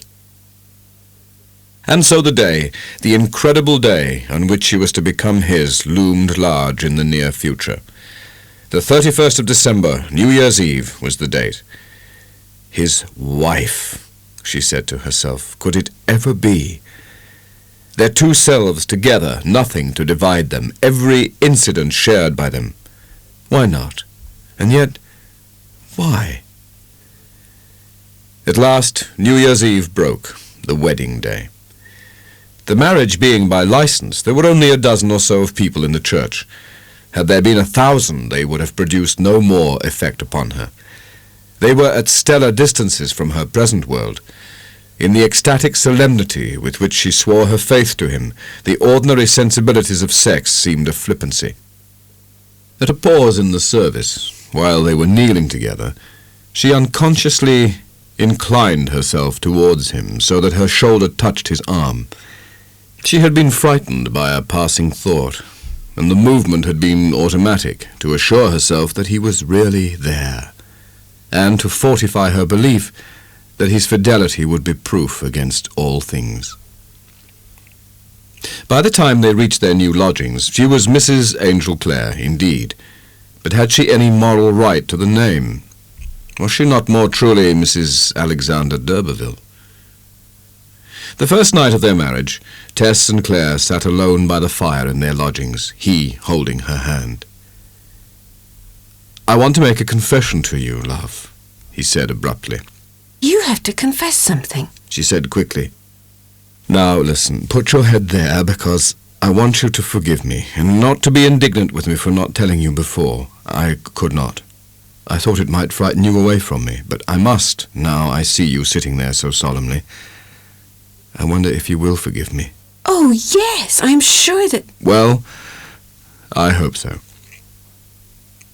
He then told her of a time of his life when, tossed about by doubts and difficulties in London, like a cork on the waves, he plunged into 48 hours' dissipation with a stranger. "Do you forgive me?" She pressed his hand tightly for an answer. "Then we will dismiss it at once and forever, too painful as it is for the occasion, and talk of something lighter." Oh, Angel, I'm almost glad, because now you can forgive me. I have not made my confession. I have a confession too. "Ah, to be sure," he laughed. "Now then for it, wicked little one." Perhaps, although you smile, it is as serious as yours, or more so. "It can hardly be more serious, dearest." It cannot. Oh, no, it cannot. She jumped up joyfully at the hope. No, it cannot be more serious, certainly. Because 'tis just the same. I will tell you now. She sat down again. Their hands were still joined. Pressing her forehead against his temple, she entered on her story of her acquaintance with Alec d'Urberville and its results, murmuring the words without flinching, and with her eyelids drooping down. Her narrative ended. Even its reassertions and secondary explanations were done. Tess's voice throughout had hardly risen higher than its opening tone. There had been no exculpatory phrase of any kind, and she had not wept. Clare performed the irrelevant act of stirring the fire. After stirring the embers, he rose to his feet. All the force of her disclosure had imparted itself now. His face had withered. Tess? Yes, dearest? Am I to believe this? From your manner, I am to take it as true. Tess slid down upon her knees beside his foot, and from this position she crouched in a heap. In the name of our love, forgive me. She whispered with a dry mouth. I have forgiven you for the same. And as he did not answer, she said again, Forgive me as you are forgiven. I forgive you, Angel. Yes. Yes, you do. But you do not forgive me. Oh, Tess. Forgiveness does not apply to the case. You were one person, now you are another. My God. How can forgiveness meet such a grotesque prestidigitation as that? He paused, contemplating this definition, then suddenly broke into horrible laughter, as unnatural and ghastly as a laugh in hell. Don't, it kills me quite that. She shrieked. Oh, have mercy upon me, have mercy. He did not answer, and sickly white, she jumped up. Angel, what do you mean by that laugh? She cried out. I thought, Angel, that you loved me, my very self. If it is I you do love, how can it be that you look and speak so? It frightens me. Having begun to love you, I love you forever, in all changes, in all disgraces, because you are yourself. I ask no more. Then how can you, oh my own husband, stop loving me? I repeat, the woman I have been loving is not you. But who? Another woman, in your shape. She perceived in his words the realization of her own apprehensive foreboding in former times. He looked upon her as a species of impostor, a guilty woman in the guise of an innocent one. Terror was upon her white face as she said, I don't belong to you any more, then. Do I, Angel? It is not me, but another woman like me that he loved, he says. Her eyes filled as she regarded her position further. She turned round and burst into a flood of self-sympathetic tears. It would almost have won round any man but Angel Clare. Within the remote depths of his constitution, so gentle and affectionate as he was in general, there lay hidden a hard, logical deposit like a vein of metal in a soft loam, which turned the edge of everything that attempted to traverse it. I suppose you are not going to live with me long, are you, Angel? I cannot, he said, without despising myself and what is worth, perhaps, despising you. Her eyelids, weighted with trouble, continued drooping as before. It is quite true, all of it. It must be. You must go away from me. But what can you do? I can go home. Clare had not thought of that. Are you sure? He inquired. Quite sure. We ought to part, and we may as well get it past and done. And you would like to go home? He asked. I want to leave you and go home. Then it shall be so. Though she did not look up at him, she started. There was a difference between the proposition and the covenant, which she had felt only too quickly. He began to pack up, and she went upstairs and began to pack also. Both knew that it was in their two minds that they might part the next morning forever. Clare had ordered a vehicle from the nearest town, and soon after breakfast it arrived. She saw in it the beginning of the end of any possible future with him. The luggage was put on the top, and the man drove them off. At a midway point on their journey, Claire stopped the conveyance and said to Tess that if she meant to return to her mother's house, it was here that he would leave her. As they could not talk with freedom in the driver's presence, he asked her to accompany him for a few steps on foot. She assented, and, directing the man to wait a few minutes, they strolled away. "Now, let us understand each other," he said gently. "There is no anger between us, though there is that which I cannot endure at present. I will try to bring myself to endure it. I will let you know where I go as soon as I know myself. And if I can, bring myself to bear it, if it is desirable, possible, I will come to you. But until I come to you, it will be better that you should not try to come to me." The severity of the decree seemed deadly to Tess. Yet could a woman who had done even what she had done deserve all this? But she could contest the point with him no further. She simply repeated after him his own words, "Until you come to me, I must not try to come to you." Just so. "May I write to you?"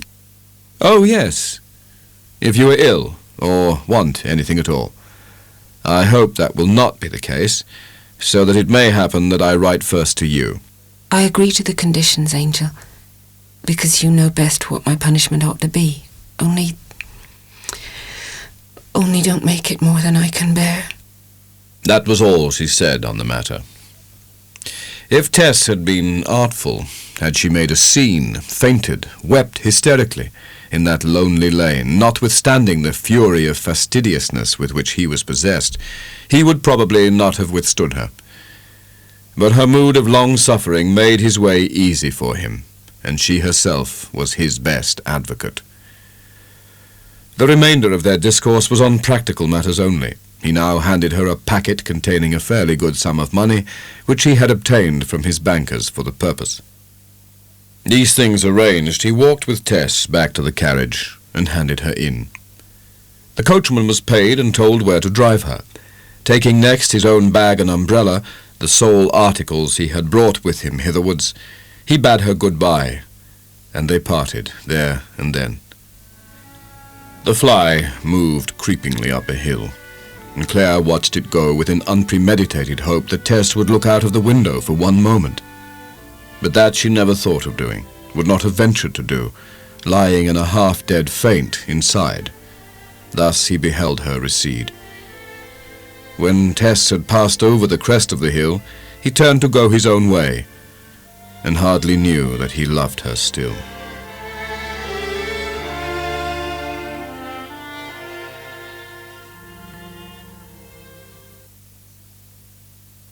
From the foregoing events of the winter time, let us press on to an October day more than 8 months subsequent to the parting of Claire and Tess.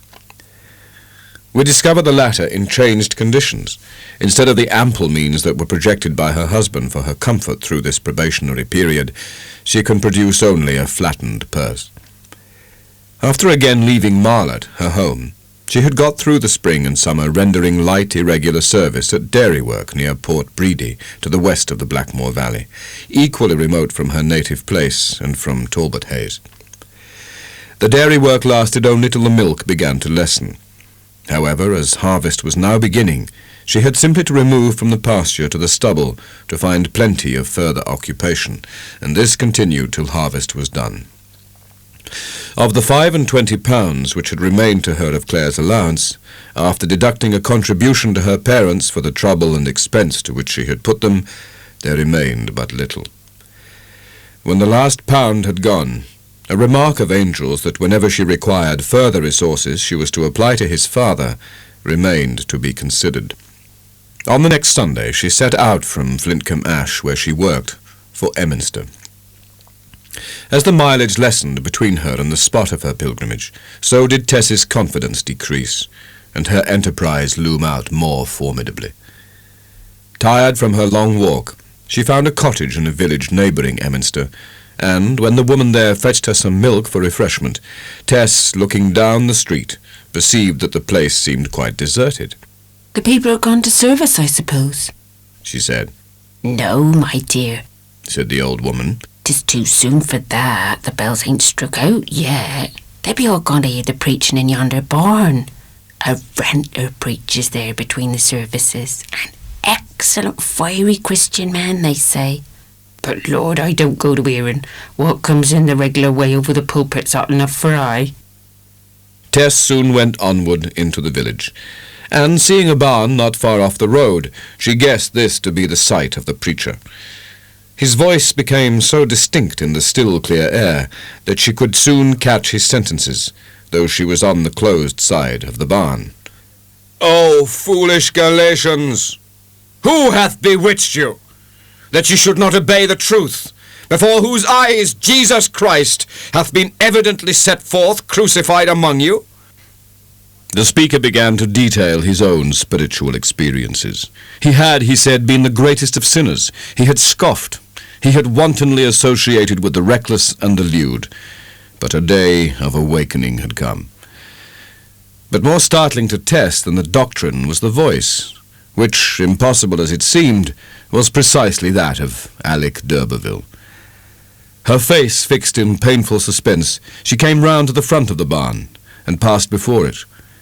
Her attention was given to the central figure, who stood upon some sacks of corn, facing the people in the door. The sun shone full upon him, and the strange, enervating conviction that her seducer confronted her, which had been gaining ground in Tess ever since she had heard his words distinctly, was at last established as a fact indeed. Till this moment, she had never seen or heard from d'Urberville since her departure from Trantridge. To think of what emanated from that countenance when she saw it last, and to behold it now! As soon as her surprise would allow her to stir, her impulse was to pass on out of his sight. He had obviously not discerned her yet in her position against the sun, but the moment that she moved again he recognized her.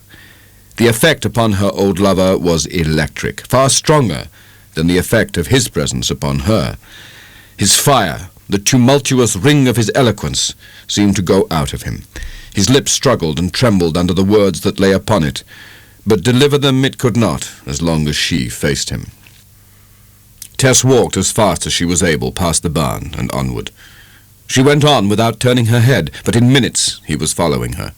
"Tess," he said, "it is I, Alec d'Urberville." He came up. I see it is, she answered coldly. "Well, is that all?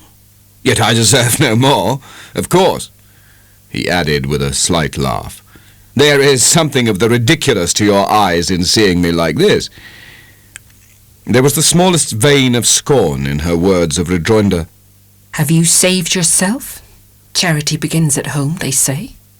"No amount of contempt that you can pour upon me, Tess, will equal what I have poured upon myself, the old Adam of my former years. Well, it is a strange story. Believe it or not, my conversion was brought about by the parson of Emminster, old Mr. Clare. He is one who, I firmly believe, has been the humble means of saving more souls in this country than any other man you can name. You've heard of him?" I have. "It was he converted me." In that moment, Tess gave up all thoughts of calling on Clare's father. She continued sadly, I cannot believe in your conversion to a new spirit. Such flashes as you feel, Alec, I fear don't last. Thus speaking, she turned from the stile over which she had been leaning and faced him. "Don't look at me like that," he said abruptly. Tess, who had been quite unconscious of her expression, instantly withdrew the large, dark gaze of her eyes, stammering with a flush. I beg your pardon. "I think I must leave you now," he remarked. "I have to preach at Abbot Cernel at 6 this evening, and my way lies across to the right from here. Tell me what has happened to you since last we met." I have had my troubles, she said evasively. "What troubles have you had?" She told him of the first one, the only one that related to him. D'Urberville was struck mute. "I knew nothing of this till now," he next murmured. "Why didn't you write to me when you felt your trouble coming on?" She did not reply, and he broke the silence by adding, You have left Marlot? She nodded. You now live here? No, Flintcomb. Well, you will see me again. No, She answered. do not again come near me. I will think. Several days had passed since her futile journey, and Tess was afield at Flintcomb Ash. Alec d'Urberville approached from the corner of a fence. d'Urberville came up and said quietly, I want to speak to you, Tess. She said nothing. It is this, he continued with capricious compunction. In thinking of your soul and mine when we last met, I neglected to inquire as to your worldly condition. You were well dressed, and I did not think of it, but I see now that it is hard, harder than it used to be when I knew you, harder than you deserve. Perhaps a good deal of it is owing to me. Again she did not answer, and he watched her inquiringly as with bent head she resumed her trimming of the swedes. By going on with her work she felt better able to keep him out of her emotions. He drew a piece of parchment from his pocket with a slight fumbling of embarrassment. What is that? Said she. A marriage license? Oh, no, sir, no. She said quickly, starting back. You will not? Why is that? I cannot. But why? You know I have no affection for you. You would get to feel that in time, perhaps, as soon as you really could forgive me? Never. Why so positive? I have married somebody else.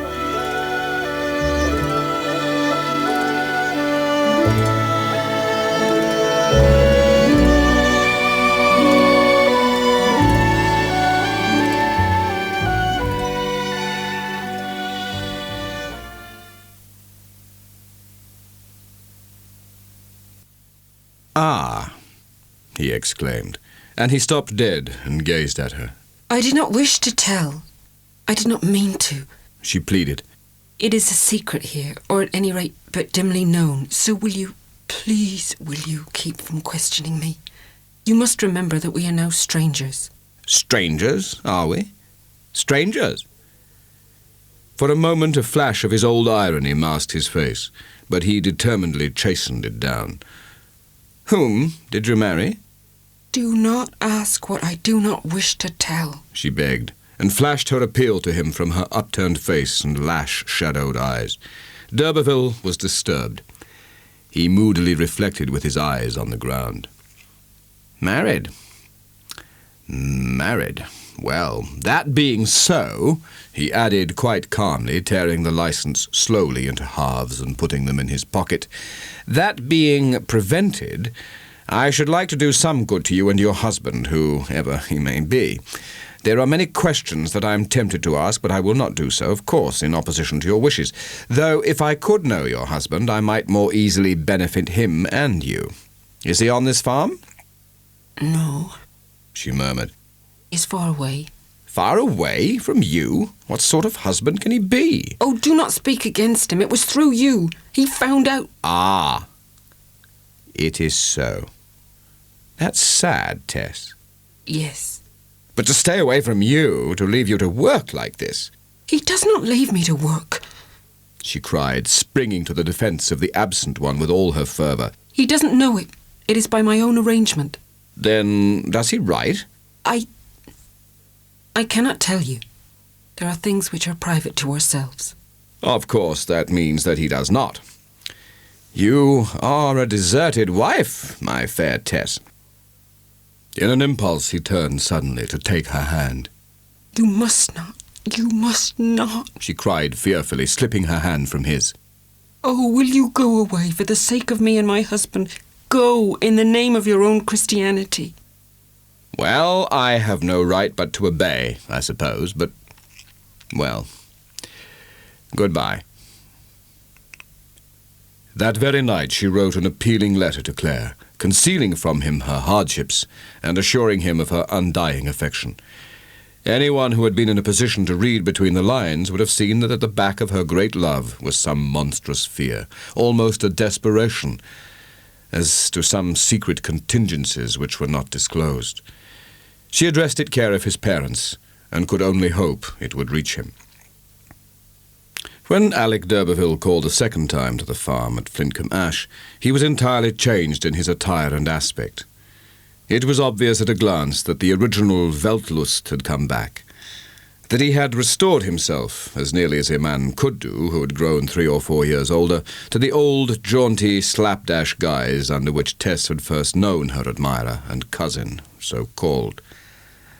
"I'm here again, as you see," said d'Urberville. Why do you trouble me so? She cried, reproach flashing from her very finger ends. "I? Trouble you? I think I may ask, why do you trouble me?" Sure, I don't trouble you anywhen. "You say you don't, but you do. Tess, ever since you told me of that child of ours, it is just as if my feelings, which have been flowing in a strong puritanical stream, had suddenly found a way open in the direction of you, and had all at once gushed through. The religious channel is left dry forthwith, and it is you who have done it." She gazed in silence. What? You have given up your preaching? In affected severity, d'Urberville continued, "Entirely. What a grand revenge you have taken. Of course, you have done nothing except retain your pretty face and shapely figure. You have been the cause of my backsliding," he continued, stretching his arm out towards her waist. "You should be willing to share it, and leave that mule you call husband forever." Without the slightest warning, she passionately swung one of her leather binding gloves by the gauntlet directly in his face. It was heavy and thick as a warrior's, and it struck him flat on the mouth. Fancy might have regarded the act as the recrudescence of a trick in which her armed progenitors were not unpractised. Alec started fiercely. A scarlet oozing appeared where her blow had alighted, and in a moment the blood began dropping from his mouth. But he soon controlled himself, calmly drew his handkerchief from his pocket, and mopped his bleeding lips. "Remember, my lady, I was your master once. I will be your master again. If you are any man's wife, you are mine." The season was advancing. The days had lengthened, Lady Day was at hand, and would soon be followed by Old Lady Day, the end of her term here at Flintcombe Ash. She was at her lodging as usual one evening, sitting in the downstairs room with the rest of the family, when somebody knocked at the door and inquired for Tess. Through the doorway she saw against the declining light a figure with the height of a woman and the breadth of a child, a tall, thin, girlish creature, whom she did not recognize in the twilight, till the girl said, Tess? What? Is it Liza Lou? asked Tess in startled accents. Yes, I've been traipsing about all day, Tess, said Lou with unemotional gravity. A-trying to find thee, and I'm very tired. What is the matter at home? Mother is took very bad, and the doctor says she's dying, and as father is not very well neither, and says 'tis wrong for a man of such high family as his to slave and drave at common labouring work, we don't know what to do. Tess returned to Marlot to find that her mother was no better. Her father's ill health was of the same indefinite kind. But the day after her arrival he was unusually bright. He had a rational scheme for living, and Tess asked him what it was. "I'm thinking of sending round to all the old antiquarians in this part of England," he said, "asking them to subscribe to a fund to maintain me. I'm sure they'd see it as a romantical, artistical and proper thing to do. They spend lots of money in keeping up old ruins and finding the bones of things and such like, and living remains must be more interesting to 'em still, if they only knowed of me. If Parson Tringham, who discovered me, had lived, he'd have done it, I'm sure." Tess postponed her arguments on this high project till she had grappled with pressing matters in hand. It was now the season for planting and sowing. Many gardens and allotments of the villagers had already received their spring tillage, but the gardens and allotment of the Derbyfields was behindhand.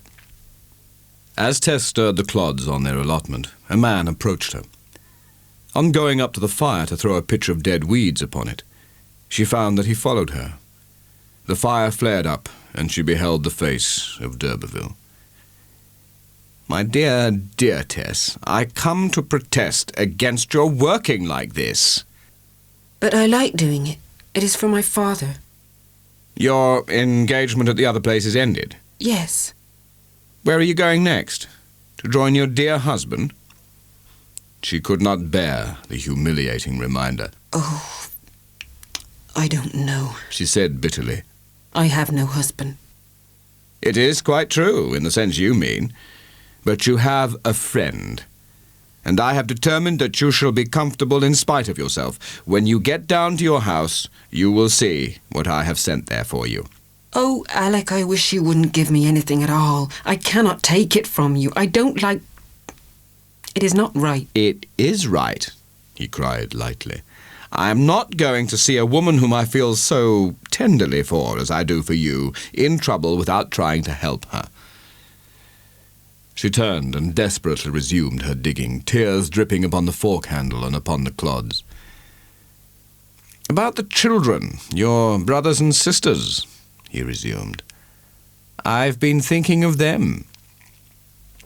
Tess's heart quivered. He was touching her in a weak place. He had divined her chief anxiety. Since returning home, her soul had gone out to those children with an affection that was passionate. Their conversation was interrupted by one of her sisters. Oh, Tessie, what do you think? Liza Lou is a-crying and there's a lot of folk in the house and Mother is a good deal better, but Father's dead. The news meant even more than it sounded. Her father's life had a value apart from his personal achievements, or perhaps it would not have had much. It was the last of the 3 lives for whose duration the house and premises were held under a lease. Thus the D'Urberfields, once D'Urbervilles and so long landless, were now homeless too.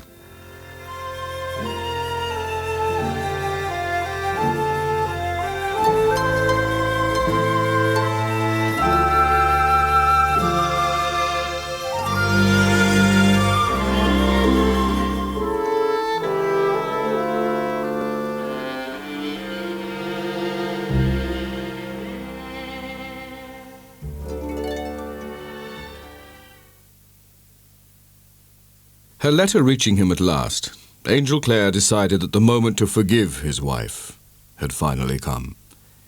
He made for Flintcombe Ash, the address from which she had written to him. Here, of course, he did not find her. They told him Tess D'Urberfield had gone, without due notice, to the home of her parents at Marlot. There he discovered that the house in which Tess had passed the years of her childhood was now inhabited by another family who had never known her. On further inquiry, Clare learned that John D'Urberfield was dead, that his widow and children had left Marlot, declaring that they were going to live at Kingsbere. His way was through the churchyard, where, amongst the new headstones, he saw one of a somewhat superior design to the rest. The inscription ran thus: In memory of John D'Urberfield, rightly d'Urberville, of the once powerful family of that name, and direct descendant through an illustrious line from Sir Pagan d'Urberville, one of the knights of the Conqueror. How are the mighty fallen. Some man, apparently the sexton, had observed Clare standing there, and drew nigh. "Ah, sir, now that's a man who didn't want to lie here, but wished to be carried to Kingsbere, where his ancestors be." And why didn't they respect his wish? "Oh, no money. Bless your soul, sir. Why, there, I wouldn't wish to say it everywhere, but even this headstone, for all the flourish written upon it, is not paid for." "Ah, who put it up?" The man told the name of a mason in the village, and on leaving the churchyard, Clare called at the mason's house. He found that the statement was true, and paid the bill. This done, he turned in the direction of the migrants. The village being small, he had little difficulty in finding Mrs. D'Urberfield's tenement, which was a house in a walled garden remote from the main road, where she had stowed away her clumsy old furniture as best she could. This was the first time that Clare had ever met her. He was obliged to explain that he was Tess's husband. "I want to see her at once." From the beginning of this interview, Joan disclosed her embarrassment by keeping her hand to the side of her cheek. "I don't know exactly where she is staying, strange. she answered. She was... But, Where was she? well, she is not there now. In her evasiveness, she paused again, and the younger children had by this time crept to the door, where, pulling at his mother's skirts, the youngest murmured, Is this the gentleman who is going to marry Tess? He has married her. Joan whispered. Go inside. Claire saw her efforts for reticence and asked, Do you think Tess would wish me to try and find her? If not, of course... I don't think she would. Are you sure? I am sure she wouldn't. He was turning away, and then he thought of Tess's tender letter. I am sure she would, he retorted passionately. I know her better than you do. That is very likely, sir, for I have never really known her. Please tell me her address, Mrs. Durbeyfield, in kindness to a lonely, wretched man. Tess's mother again restlessly swept her cheek with her vertical hand, and seeing that he suffered, she at last said in a low voice, She is at Sandbourne. Ah, where there? Sandbourne has become a large place, they say. I don't know more particularly than I have said. Sandbourne. For myself, I was never there. It was apparent that Joan spoke the truth in this, and he pressed her no further. Are you in want of anything? He said gently. No, sir. She replied. We are fairly well provided for. Without entering the house, Claire turned away. There was a station 3 miles ahead. The last train to Sandbourne left shortly after, and it bore Claire on its wheels.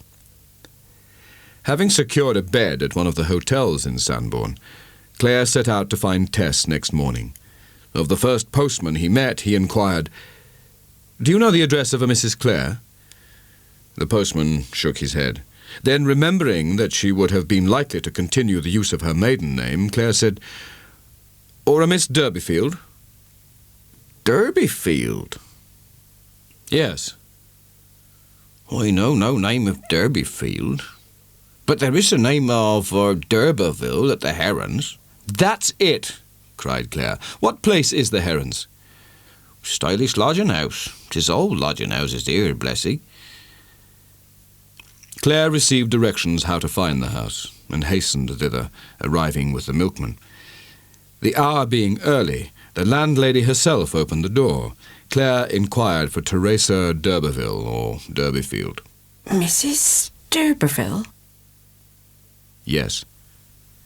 Tess then passed as a married woman, and he felt glad, even though she had not adopted his name.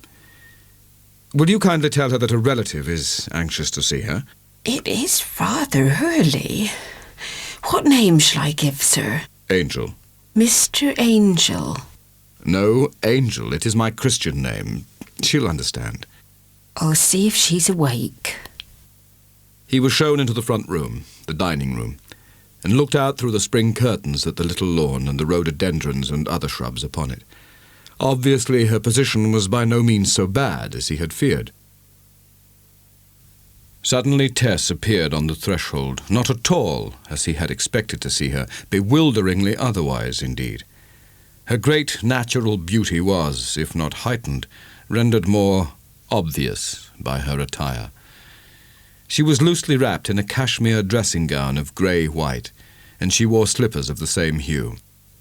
Her neck rose out of a frill of down, and her well-remembered cable of dark brown hair was partially coiled up in a mass at the back of her head, and partly hanging on her shoulder, the evident result of haste. He held out his arms, but they had fallen again to his side, for she had not come forward, remaining still in the opening of the doorway. "Tess," he said huskily, "can you forgive me for going away? Can't you come to me?" It is too late, said she, her voice sounding hard through the room, her eyes shining unnaturally. Don't come close to me, Angel. No, you must not. Keep away. But don't you love me, my dear wife? Yes. Oh, yes, yes, but I say it is too late. She seemed to feel like a fugitive in a dream who tries to move away but cannot. Don't you know all? Don't you know it? Yet how do you come here if you do not know? I inquired here and there, and I found the way. I waited and waited for you. She went on, her tones suddenly resuming their old fluty pathos. But you did not come. And I wrote to you and you did not come. He kept on saying you would never come any more and that I was a foolish woman. He was very kind to me and to my mother and to all of us after Father's death. I don't understand. He has won me back to him. Claire looked at her keenly. Then, gathering her meaning, flagged like one plague-stricken, and his glance sank.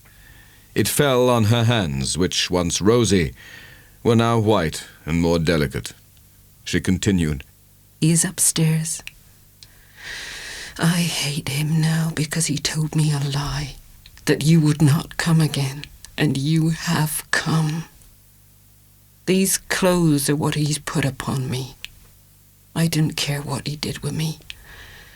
But will you go away, Angel, please, and never come any more?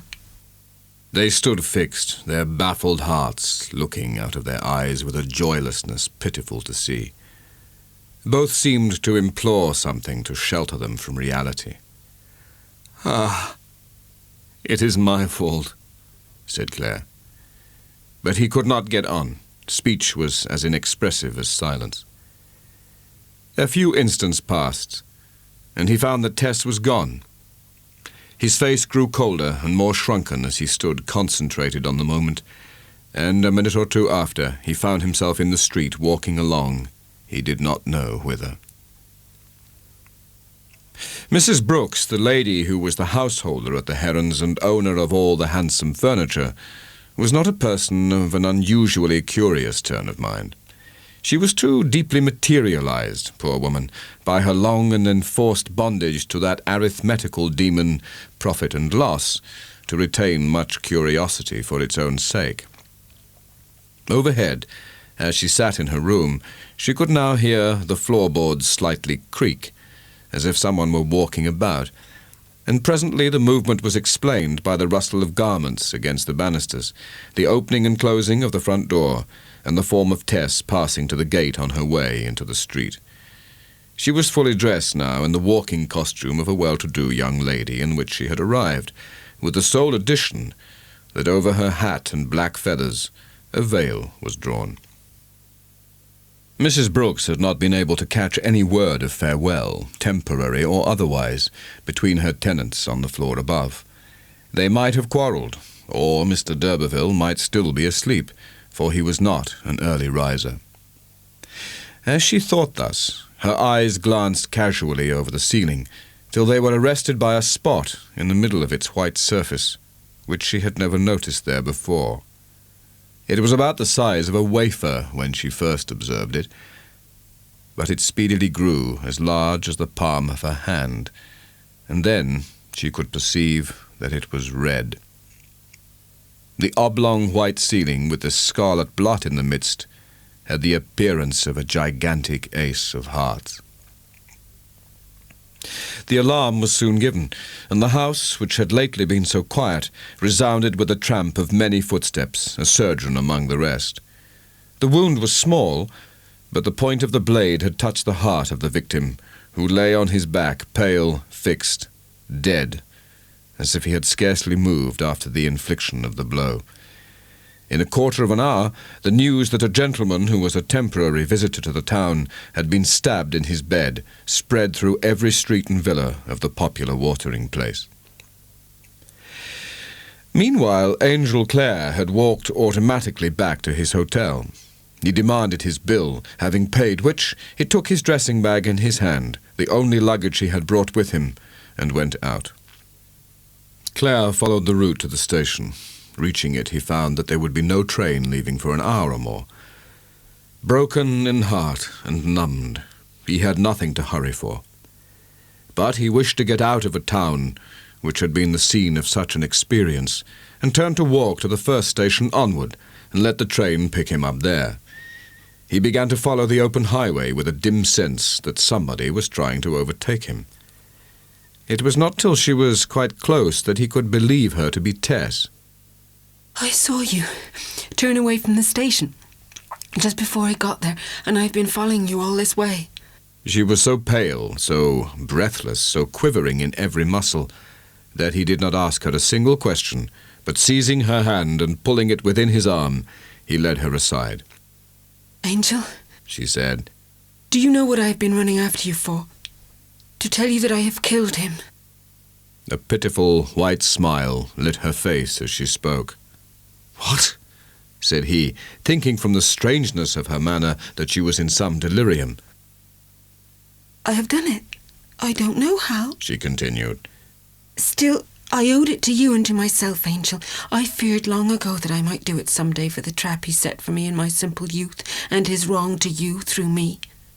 He has come between us and ruined us, and now he can never do it any more. I never loved him at all, Angel, as I loved you. You know it, don't you? You believe it? Say you do now, dear, dear husband. Say you do now I have killed him. "I do love you, Tess. Oh, I do. It has all come back," he said, tightening his arms round her with fervid pressure. "But how do you mean you have killed him?" I mean that I have. She murmured in a reverie. By degrees he was inclined to believe that she had faintly attempted, at least, what she said she had done. "I will not desert you. I will protect you by every means in my power, dearest love, whatever you may have done or not have done." They then walked on under the trees, Tess turning her head every now and then to look at him. "I think we may as well steer in a general way towards the interior of the country, where we can hide for a time, and are less likely to be looked for than anywhere near the coast," Claire remarked. "Later on, when they've forgotten us, we can make for some port." She made no reply to this beyond that of grasping him more tightly, and straight inland they went. To walk across country without much regard to roads was not new to Tess, and she showed her old agility in the performance. It was about midnight when they struck out across an open plain. Though the sky was dense with cloud, a diffused light from some fragment of a moon had hitherto helped them a little, but the moon had now sunk. The clouds seemed to settle almost on their heads, and the night grew as dark as a cave. They had proceeded thus gropingly 2 or 3 miles further, when on a sudden Claire became conscious of some vast erection close in front, rising sheer from the grass. They had almost struck themselves against it. "What monstrous place is this?" said Angel. The place was roofless. Tess drew her breath fearfully. Feeling sideways, they encountered another tower-like pillar, square and uncompromising as the first. Beyond it another, and another. The place was all doors and pillars, some connected above by continuous architraves. "It is Stonehenge," said Claire. The heathen temple, you mean? "Yes. Older than the centuries, older than the d'Urbervilles. Well, what shall we do, darling? We may find shelter further on." But Tess, really tired by this time, flung herself upon an oblong slab that lay close at hand, and was sheltered from the wind by a pillar. Owing to the action of the sun during the preceding day, the stone was warm and dry, in comforting contrast to the rough and chill grass around, which had damped her skirts and shoes. I don't want to go any further, Angel, she said, stretching out her hand for his. Can't we bide here? "I fear not. This spot is visible for miles by day, although it does not seem so now." But she lay down, and he knelt down beside her, outstretched form, and put his lips upon hers. "Sleepy, are you, dear? I think you're lying on an altar." I like very much to be here, she murmured. It is so solemn and lonely, after my great happiness of being with you again, with nothing but the sky above my face. It seems as if there were no folk in the world but we two, and I wish there were not, except Liza Lou. Claire thought she might as well rest here till it should get a little lighter, and he flung his overcoat upon her and sat down by her side. Angel, if anything happens to me, will you watch over Liza Lou for my sake? She asked, when they had listened a long time to the wind among the pillars. I will. She is so good and simple and pure. Oh, Angel, I wish you would marry her if you lose me, as you will do shortly. Oh, if you would. If I lose you, I lose all. And she's my sister-in-law. That's nothing, dearest. People marry sister-in-laws continually about Marlot. And Liza Lou is so gentle and sweet. And she's growing so beautiful. She has all the best of me without the bad of me. And if she were to become yours, it would almost seem as if death had not divided us. Well, I have said it. I won't mention it again. She ceased, and he fell into thought. In the far northeast sky, he could see between the pillars a level streak of light from the coming day. Did they sacrifice to God here? Tess asked. No, said he. Who to? I believe to the sun. Angel, do you think we shall meet again after we are dead? I want to know. He kissed her to avoid a reply at such a time. Oh, Angel, I fear that means no, said she, with a suppressed sob. In a minute or two, her breathing became more regular, and she fell asleep. The eastward pillars and their architraves stood up blackly against the light, and the great flame-shaped sunstone beyond them, and the stone of sacrifice midway. Presently the night wind died out. At the same time, something seemed to move on the verge of the dip eastward, a mere dot. It was the head of a man approaching them from the hollow beyond the sunstone. Claire wished they had gone onward, but in the circumstances decided to remain quiet. The figure came straight towards the circle of pillars in which they were. He heard something behind him, the brush of feet. Turning, he saw over the prostrate columns another figure. Then, before he was aware, another was at hand on the right, and another on the left.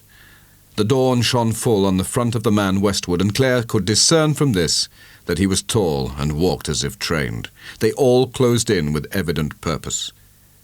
Her story, then, was true.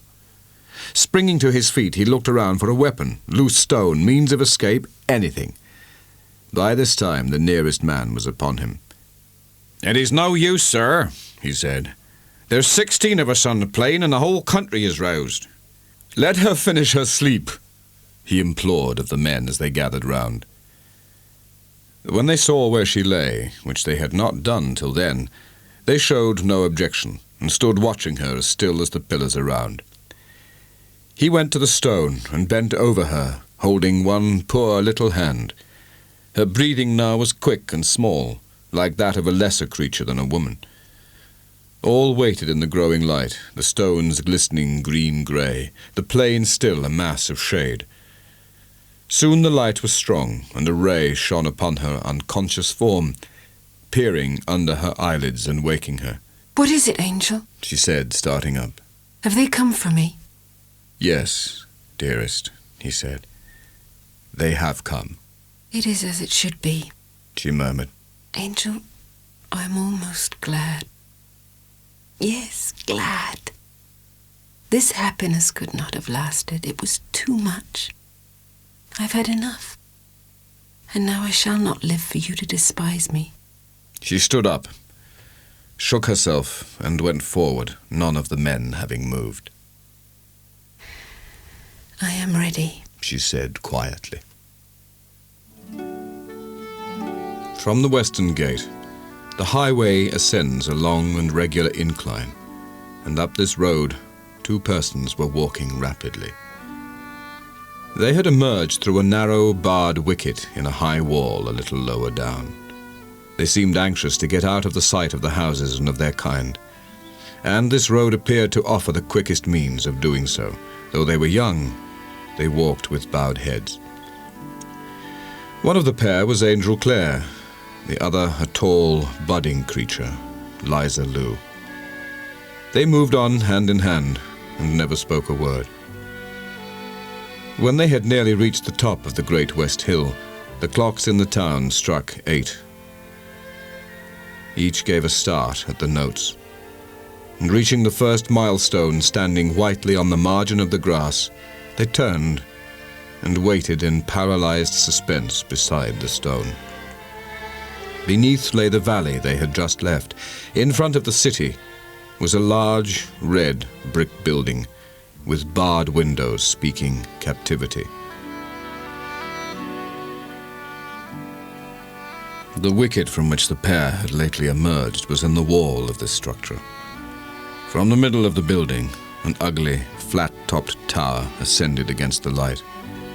It seemed the one blot on the city's beauty, yet it was with this blot, and not with the beauty, that the two gazers were concerned. Upon the cornice of the tower, a tall staff was fixed. A few minutes after the hour had struck, something moved slowly up the staff and extended upon the breeze. It was a black flag. Justice was done, and the President of the Immortals had ended his sport with Tess, and the d'Urberville knights slept on in their tombs unknowing. The two speechless gazers bent themselves down to the earth as if in prayer. The flag continued to wave. As soon as they had strength, they arose, joined hands again, and went on.